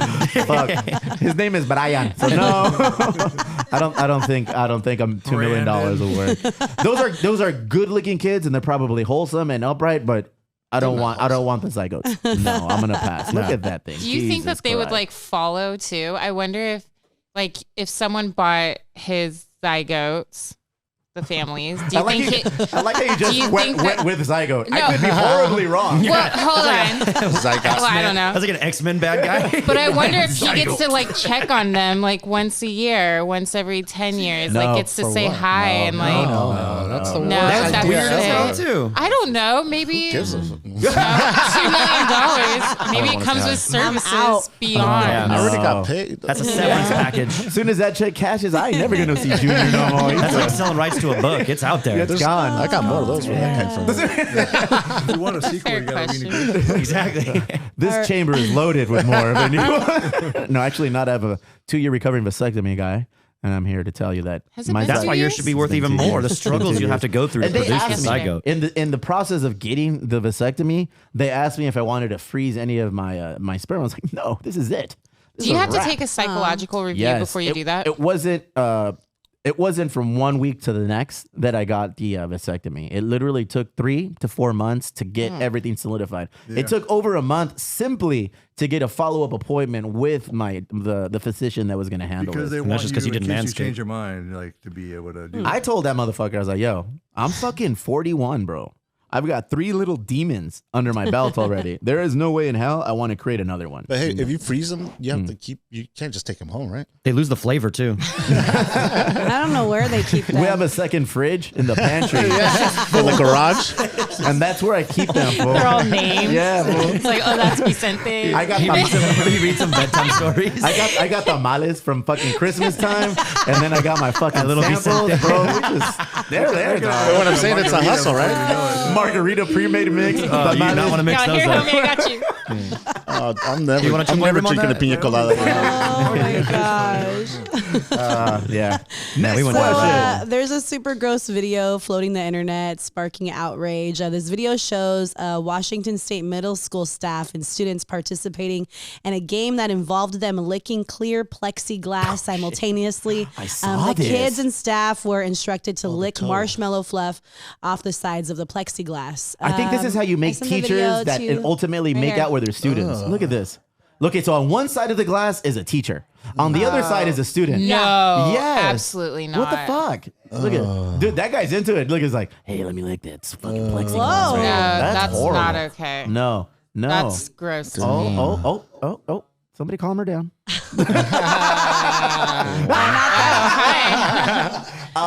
Wifey and I saw this and we thought that was on some fucking demented, deranged shit. Well, Look at right? every week there's this teacher that's already hooking up with her students. And I feel like this is how that happens. Hey guys, let's have an assembly where everybody pays $1 to make out with their teacher behind a plexiglass. No, man. Plexi or Pexi? Because I said Pexi. Plexi. Because I'm thinking of sexy Plexi Plexiglass. when I say Pexi Pexi. is that Sexy soda. plexi. Even the kids were I want like a yelling, Pepsi. "That's gross!" Not the ones you know? licking the glass. No, I know. You know they were failing. They needed some fucking grade boost really quick. It's like, I'll lick this fucking glass for a fucking B. So what's the outcome? So of right that? now, I lick don't the know. toe. The parents are pissed. We'll Oh, see yeah, what happens I'd be next. pissed too. What can happen though? What can I don't happen? know. There was no physical They're contact. mad. They're mad that they didn't I guess, stop the game from happening. That is so We send our kids this inappropriate. public educational Beyond. system for education. Although, I can't even finish that sentence. I graduated in the late 90s from high school. There was a lot of dumb shit that I used to get away with some dumb shit. I had friends. I know a guy. I know a guy. That Laser fucker would get Latino. on a sick one every day for school, bro. During lunch, he would get a bottle of Jim Beam and buy a Coke from the ASB and fill that Coke. the move. Yeah, fill that Coke with Where's he Jim now? Beam. We'll tell you in a little bit. He owns a brewery. And he would walk into the bathroom and just pass out. And it was the bathroom where the students with special needs would be in there. So his pants would be down, peeing on himself.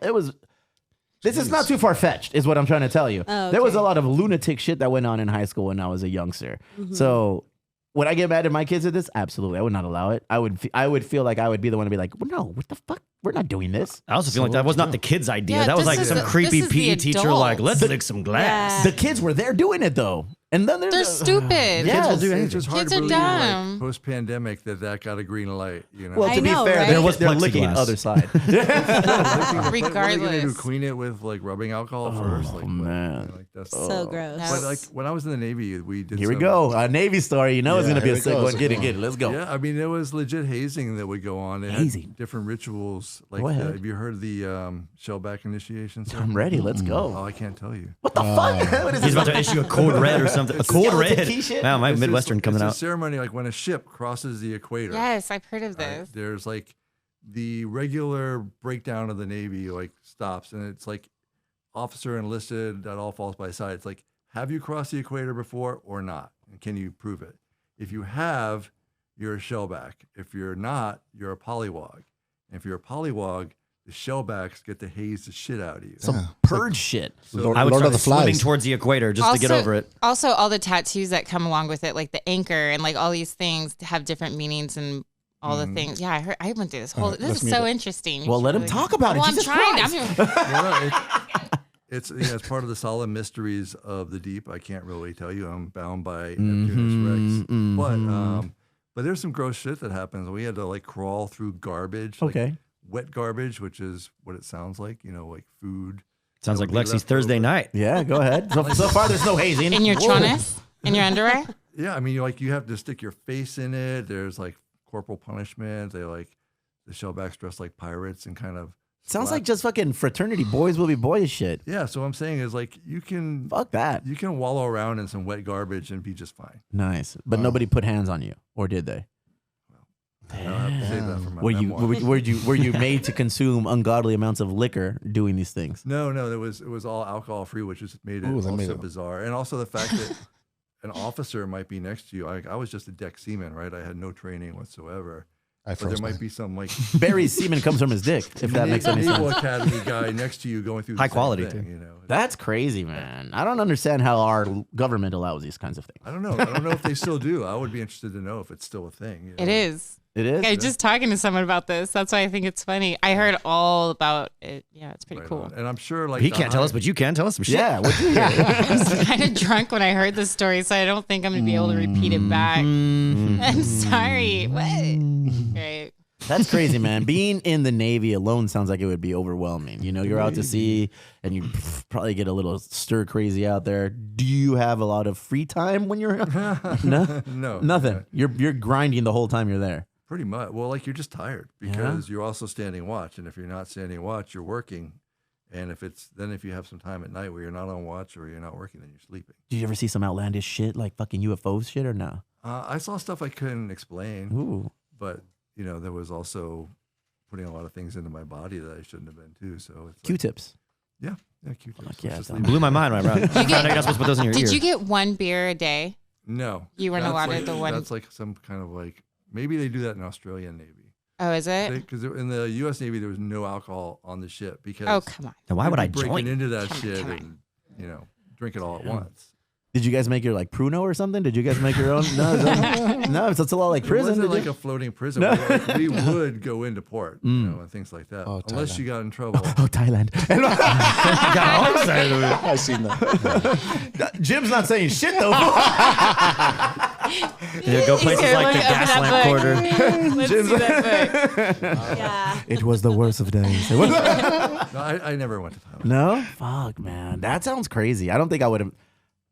breaking news. I don't think I would have been good in the armed services of any sort, dog. I think I talked shit too much to fuck. I would have gotten dealt with ASAP. Probably in boot camp, they would have broken me. I'd have gone home. Fuck. They would have issued the code red. Yeah, just from the talking back thing. And I'm bad. But I mean, it comes from a place of like, I want to learn more. Yeah. Nah, it comes from a place I'm a piece of shit, man. It's like, do this. Why, bitch, you do it? Steve just wants to understand the world. It's a crazy mixed up world, right? But think about it. Look at fraternities do that shit all the time. Yeah. I remember I have friends that were in fraternities, and it's like, why are you going to pay money to have friends? And then not only you're going to pay money to have friends, but you're going to roll around in gravel mixed with glass and potential. It just sounded ridiculous to me. Yeah, man. there's always scandals, right? Mm-hmm. Alcohol poisoning. And There's a guy who died from chugging water at a fraternity rush pledge thing. What? Yeah, like they made him chug, I think, like a couple gallons of water, like all the way, and he died from it. Too much of anything is a bad time, Barry. Too much air, you're going to suffocate. Too much water, you're going to drown. I haven't reached that limit yet, but I'm trying. So I'm hanging out too much with Lexy all of a sudden because all my questions now are like alien based, bro. I noticed we haven't even that. talked about ghosts Everything's yet. all UFO and shit and ghosts. So you saw some shit out there. You're in the middle of nowhere, bro. You are in the tug ocean along. and you're standing watch. So I'm assuming you're outdoors alone, just kind of, romanticizing in the ocean, Okay, thinking of future novels. So I was on this ship, right, and I was standing watch on the fantail, and there's stars. The stars are amazing out at sea, by the way. And then I just had this sense that, like, it got darker, and it felt like there was something over the ship where I could see stars here and there, but not directly above. And when you're out at sea, it's not like Carnival Cruise Lines. It's like you can't see any lights that the ship gives off, so you can see straight ahead. And I just felt like there was something blocking out the stars right above our ship. Wow. What was it, man? Don't leave me hanging. I need to know what the fuck. Can't see. It was his next novel. It Did was you the next report thing. it or you just stay silent and just This kind is of? like the 80s. I didn't have any recording. It's crazy because now shit's No, coming I mean out, report though. it. Like, Oh. so you felt like it was weird. Well, Did no, you like, act on that? because like one of your friends is going to be the messenger of the watch on the bridge, and you're not going to be like, I think dark I out here." feel something weird out here. It's really dark, guys. And it would be like there was a guy who was a little too into his crystal and was like, "There's 27 porpoises off the starboard bow," and they took him off the boat. We didn't see him again. The shrooms, bro. The overseas shrooms, I hear, is a whole different bell. I wouldn't know. I don't know what either of those things are. Fuck, it's just weird that all the things that are coming out now, because it almost seems like they're declassifying a bunch of shit that military service, like Navy specifically and Air Force, have seen over the decades, and now a majority of them are here in good old San Diego. Majority of them are all here. Everybody's trying to come here. Yeah, I'm telling you, bro. That's why our people came here. Next one, there, Lexi. Oh, you want the last one? Are you ready for this one? Oh, are you, motherfucker? Are you ready for me to Google this one? There's a couple with 3 kids that found Wait a out their second. cousins after taking a DNA test 10 years into their marriage. So you don't fuck with that 23andMe. The Ruins wife started relationships. searching into her family tree and noticed her and her husband had some relations, so There she they ordered are. a DNA Now they're test. selling that zygote. Boom. Here's the famous related. couple. They have kids. Here's the famous couple. Their kids are fine, but yeah, they're related. That guy looks like he's a product of incest, though. So can you imagine, Like would you no, like a little bit distant, but like I think they're like fourth maybe cousins or something like Ah, that. they look in love. Leave them alone, dog. Yeah. That's all right. That looks like Albert. Is Go it? back to look at that's fucking Albert. If you found out your Definitely not a cousin- $2 million zygote. No. Especially hearing the backstory now. Yeah. Oh yeah. This is an EBT Yeah. zygote. It's like getting a comic What book would where you the do print is just though a if you little found off. out you and your lady were cousins, Steve? I don't. What the fuck me? What? That's a crazy one. Real talk, because we're from Chula Vista. Everyone, Yeah. I feel like there's. I feel in Chula Vista, people are connected. Look at my family, like would vacation with wifey's family when we were younger, and their family is from my wife's family is from the same time my mom's family was. Oh my And gosh. so it's like You guys just, could be You just don't want to dig too deep. distant. You just don't want to dig too deep, man.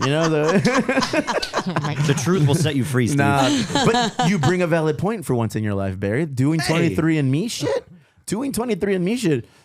I'm pretty sure not only have people gotten caught up in DNA with unsolved mysteries, but I'm sure there's been some things that have popped up for like in the family roots. Yep. Like, wait a second, your Tia was my fucking cousin. What the fuck? What's Yeah. going on here? You know? I'm still doing it. I have a friend that found out he had a kid when he was 15, but didn't know about it. He didn't know he had a kid at 15? Well, he had sex with someone, but He had sex at 15? yeah. Anyways, she got pregnant and had the baby and put it up for abortion, but he didn't. I mean, sorry, for adoption. Whoa! That was a little too late. Just puts it right up. Christ. Huh? Who wants to do it? Give me $50 or I'm putting it up for abortion. I love that's like where her brain instantly went for it. It's like your Freudian Put it up slip. for Absolutely abortion. Adoption. I thought my novel and was dark. Make It Stop by Lexy. Oh the my foreword God. by Lexy. Make this stop. Pay or die. Friday the night. So sexy. That's sexy. So what did these guys do? What do you mean? They're They're divorced still just together. They're still together. And their kids are They're- absolutely normal? Their kids are normal. Yeah. I wonder if they're going to tell the kids. You like, have, well, they don't you know, have your a mom choice and I, now, bro. They don't have a choice. That we're a little shit, closer than you thought. that shit's out there. It's over. The kids will Right. know, and they're gonna get ridiculed, especially because Casas put their photo up now. Fuck, Trying to sell dog. their zygote. Where are they from? I don't remember. I think Bonita. Texas. Texas. All right, I'm gonna reserve my Texas opinions, but makes a lot of sense. I don't know. Yeah, it's crazy. Oh man, I don't know what I would Don't worry do. about it. We have the whole Irish Mexicano thing. Go going, ahead, so tell me how we're Los brothers. We Patricios. don't have to worry about it. No, and I realize this. I've told this story before. Mexicans are pretty rock star level in Ireland. If you know a Mexican or you are one, by all means, take a trip across the pond, go into Dublin, have yourself a good old time, travel with your Mexican passport, let them know you're from Mexico or a bordering city like San Diego, and they love you. We didn't pay for shit. They Just were wear a buying Mexico us jersey drink. out there? They were, yeah, we did, and I did. I don't think it'll work for you, BJ. I am from Guadalajara. I've worn worse things. No, they loved us. And during the drunken stupor, one of the guys said, "Yeah, bro, I can't use a fucking Irish accent. It's a disgrace, and I don't want to get my Who ass the kicked." fuck is that guy? But do you know when they were fucking brothers? And I was like, "Oh shit, how? What happened? My people fought for your people." All this bail, and he went down and was fucking passionate about it. He was all about it, and he just bought us all drinks. Yeah. And You I was found out like, he was Scottish? Yeah, it was like, wait a second here, William Wallace. No, but real talk, man. But all over Europe, right? Not all over. I went to a couple places that we weren't liked. Spain fucking hates Mexicans. I don't know if you. Yeah, oh, bro. As soon as I got there, like, you have a round face. You're Mexican. Well, it Like, no, I just it depends drink. on what part of Spain you go to. Because I'm just puffy. It's the salt. parts of Spain like don't like different parts of Spain. Like They're very racist over there. They're colonizers, and I felt it. My wife, because she's like, what did it fucking result say? Like 60-something% Spaniard. She's more Spaniard than Mexican. And they saw her like, oh, muchacha, blah, blah, blah. And they saw me, and them motherfuckers like they wanted me to build a pyramid or some shit, fool. I was like, That's sexy. nah, man. I love traveling in Europe. It's eye opening. A lot of people, we don't have an opportunity to travel. A lot of people here in, the States to go. Why are you looking at me? Add a little more Miracle Whip to your sandwich, my friend. Wait, what? But when you travel, you get a lot of eye-opening experiences. You get to see what the world is really like. Fuck, even traveling down south, bro, to Mexico, like Guadalajara or whatever, you get to see what the world is really like and people's perception of us. yeah, what they think of Americans. They don't think much of us. I'll tell you that much, man. And I don't think much of This- us. This is gonna be your first time in Mexico City, you said? I've been there, but never like to hang out. Oh, like- yeah. oh, okay. So I've been in the airport and shit, but we've been. I go to Guadalajara a lot. I'm trying to go next week after I come back from Mexico City for yeah. my birthday. But just kind of hanging out there, you get to see, like, okay, shit's real here. We don't give a fuck about us. We view the U.S. as being like this holy promised land of freedoms and liberties. Where then you go down there and you get to see what people are like. What real freedoms are. You can do whatever the fuck you want, and it's okay so long as you're not wilding out. I don't know. It's weird. And going to Europe, it was crazy, man. Yeah, it's like someone pointed out, like who was visiting the United States, like how there's rules everywhere. There's signs for everything about what you can't do, and it was like they live like with the glasses on. I'm like, you're right. There's like, don't do this, don't park here. There must be this all everywhere. Not all one the lawyers. siren, bro. Not one siren in Dublin. We didn't hear one fucking siren. There was no police officers anywhere when we were in Dublin. Nothing. We went in there and we're like, do they have security here? Don't people get wild and shit? They're like, nah. Everybody controls themselves. Everybody pretty much patrols themselves and their group. They know how far to take it and where not to take it. They don't want to embarrass themselves, their family, or their culture. Yeah, but also don't fuck with the bouncers. And don't fuck around. Yeah, because if you will find out, And then we went to London like a few days later. Fuck that. It was like New York City. It was like LA. It was just wild. It was just like, it just seemed like everything was just loud, obnoxious, and in your face like it is here. But over there in Dublin, chill. Dublin for me was a lot like Guadalajara. It's a lot like Guadalajara, rather. It's very chill. It's people mind their own business, but on the same side, they're very welcoming to you. And they'll come up to you and be like, where are you from? Like, what's up? Woo woo. And they talk to you and they engage you. We got to London, nobody gives a fuck about you. Everybody looks down. Everyone's looking at their phone. It's like, it's like walking in LA. It's like walking in downtown San Diego. It's like walking in New York City. Fortunately, San Diego, it's a little bit different. We're a little bit smaller and we don't get a lot of that. But when you go to like New York and shit or LA, it's like nobody gives a fuck about you. San Francisco, nobody gives a shit. And it's like, it's different. So I encourage you, Barry, roll your quarters, do your thing. Put your beautiful son in a commercial, get some money, and go travel. Dog. That's the real move. Put that kid in a Gerber commercial, but he's too old. I have a lot of friends in Ireland, and like I've learned a lot about hospitality from them, and like what it really means to welcome someone. And I mean, first time we went over there with our family, like my friend's sister moved out of her apartment so we'd have a place to stay. Oh yeah. Like who would do that? Out of nowhere. Oh yeah. Airbnb. Where did that come from? I like That's the felt that one. Airbnb. Oh yeah. Oh yeah. That's hospitality, right? Where You hung out in a castle during the pandemic in Ireland, dude. no, Was it a castle or was it? It was a little tower. Just a small tower. Rumpelstiltskin over here, fool. No, Rapunzel. Rapunzel. Just Snatching up a wee kids. tower. Oh man, traveling during the pandemic must have been rough. Well, this was before the pandemic. Oh my bad. I think. I didn't do enough research on you. I thought you had the Rona when you were out there. Well, when I went back, I did catch. Yeah, and I was stuck in Belfast. You like traveling? Do you for- travel for business or for pleasure mostly? It ends up being about business. 'Cause Yeah. I'm always writing and I'm always working on something. So Do your books get released overseas as well? some of them. Okay. You know, Bad Religion for sure. Oh yeah, I mean, you can buy the Bad Religion book in Polish. You read it in the language? No. No, all right, cool. What kind of question is that? You look Polish. I'm I not don't gonna read know, a bro. Polish Like, I don't version know, of a bro. book I wrote. Gotta make sure they got everything right. Hey, bro, I will begin to assume what nationality you are. Dog. If I see a white guy like you, I'm like, this motherfucker's probably Scottish, Irish, fucking English, all of the lands, Ireland, All the England, issues. Poland. I'm all of it, ish. bro. I mean, I'm pretty ish. I asked if I could have a copy of it because I thought it was a trip to see a book I wrote in Polish because that probably never happened again. But Did you do like some sort of like reading review or out there? Have you gone on tour to promote the brand in Poland? anywhere in Europe? No, well, I mean, not for the Bad Religion book No? because that's what Bad Religion's for. It's their book, their Any story. books? I could see you being big over there, man. Fuck, that must be awesome. Look at you. I don't know. Look Maybe at I need you, a hype fool. man. Yeah, Let's let's go. maybe I can be We're in. big and- Dude, you don't want us as hype people, dog. You really don't. We'll get your ass canceled and fucking. Laser Latino. Laser Latino Productions presents the PR special of the day. No, There we go. imagine. Well, let's get it going somewhere. Fuck. Where have you been promoting this book? Mostly here. Southern California, and then I'm gonna hit the Southwest. I'm gonna go to Arizona. Is it next week? Next week, go to like Tucson and Bookstores or well, it's funny at bookstores, record stores. You should do San Diego Zine Fest. I should do San Diego Yeah. Zine Fest, but the thing about the Zine Fest is they tend to want you to like make your own books, not just write Yeah. them. Hmm. You know, and I do some of that too, but I always miss the deadline for some reason. You know. because you don't want to do it, Jim. No, Oh, I've okay, done okay. it before. Oh shit, man. I mean, zines. That's my DNA. Is zines. Mhm. I love zines. I support other zines. Do you still have any zines from back in the day? Oh yeah, yeah. I still You're a make- collector, or like still Yeah. got all that? Yeah, I have some. Yeah, it's hard to like. My impulse is to keep it all Mm-hmm. because it might be valuable in terms of the information it contains.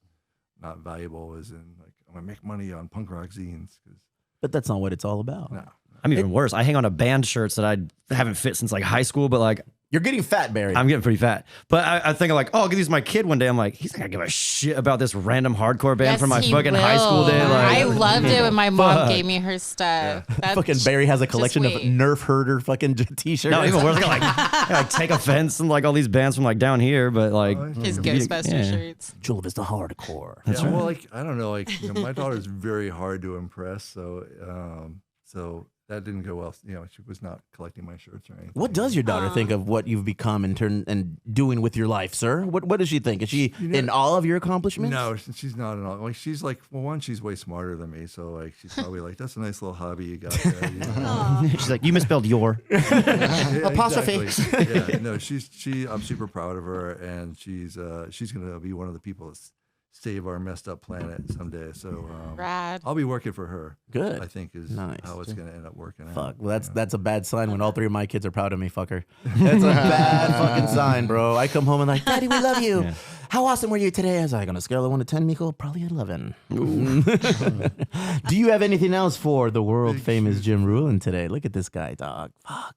It's awesome just to sit next to him. It's weird because I want to punch him when we're in the ring, but when we're here on the podcast, I just want to, embrace him and have him tell me cool stories. So you guys actually spar? Not yet. We have, but not with this fucking guy. Not with the vermin yet. He's so much taller than you, I think, right? AJ, nothing but a number, girl. Oh, wait, what? It's not going to happen anytime soon. No? Oh, man. I want to spar Chicle. I think this Thursday is We when should it's do that happening. here. No. Pay-per-view it, and then I'll Sneaky drink along. Yeah? He's sneaky strong. He told me, out of his own mouth, he's like, Steve, I don't want to spar with you because you punch really hard. I'm like, that's right. Yeah, but Chicle harnesses a lot of like darkness. I Why do think you he guys would have to unleash punch that so shit on hard you. with each other? Huh? Why do you have to punch so hard? If you're going to do something, you got to do it right. Am I tripping or am I tripping? Nothing in I my... don't know. That's I how it wanna goes. spar. You guys go 100. That's what our coach tells us. Our coach is like, hey, when you're in there, you need to go all in. And I was like, fuck, Jeez. all right. So I went all in against the coach and he popped me right in the forehead. Yeah, and it hurt. And it fucking hurt. Newsflash, getting punched hurts. Yeah. Forget all that. Forget the pain. Are Just you the, wearing stuff? Yeah, like yeah, headgear? yeah. Oh, okay. Yeah. He's got to stay pretty. No, you're drained.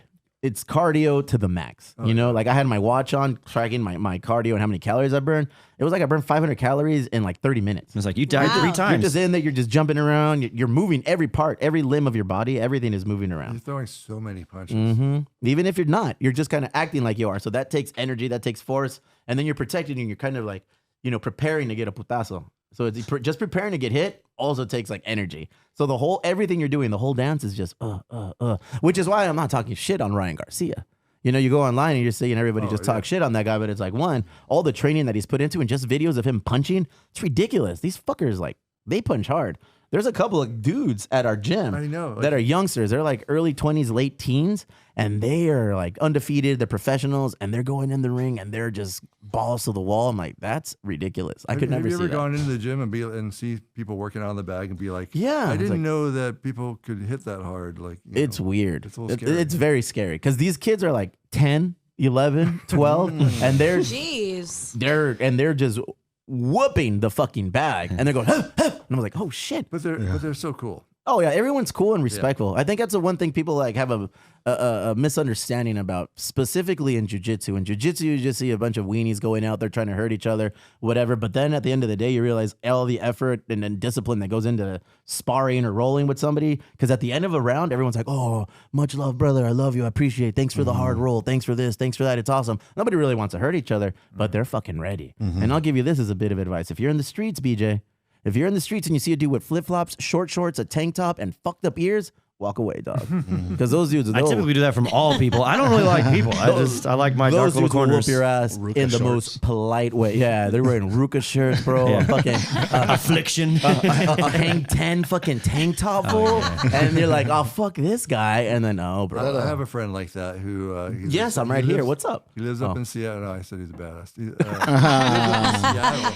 And he's all into boxing. He's super fit. He has like a heavy bag in his like basement. So he's like one of these guys who like, I'm gonna punch the bag and right, and punch the bag and right. And Anger, like, release, and yeah. But like I think he travels around because he like does his readings, does his teaching, and I think he dresses stupid on purpose. Fuck with me and find out. Yeah, exactly. That's crazy. I know fools like that in jiu-jitsu. Not in boxing so much. In jiu-jitsu, I know fools that act like weenies on purpose to antagonize somebody and draw them in and be like, "You're in deep waters now, my friend. You're not coming out of this one." That's not cool. It isn't. But if you're gonna like wear like some crazy stuff and people want to talk shit at you, he's like he'll just like straight up like, okay. What's our homie's name? Which one? What's his new name?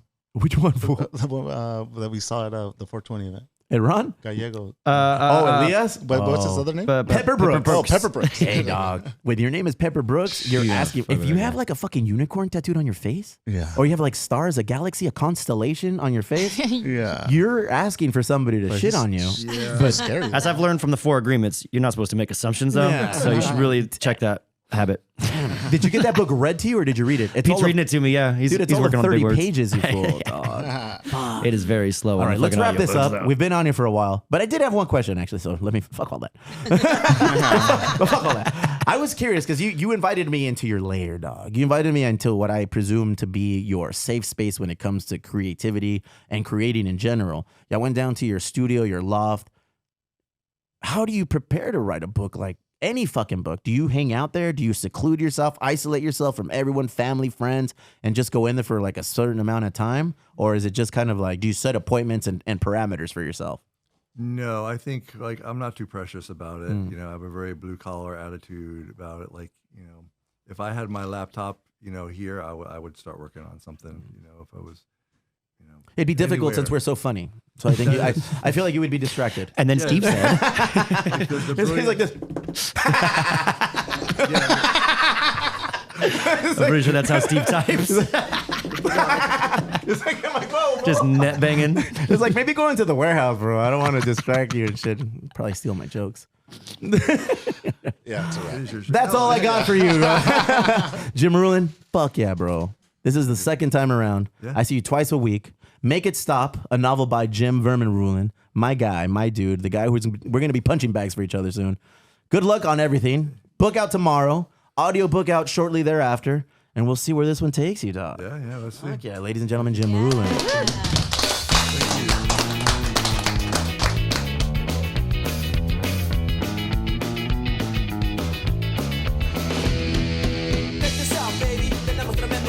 Last night you didn't go a la casa de tu tío. Resulta ser, hey, you were at a party higher than the sky, emborrachada de Bacardi. I bet you didn't know que conocía al cantinero. You told me you were drinking and wasting my dinero. Talking about how many ways a woman loves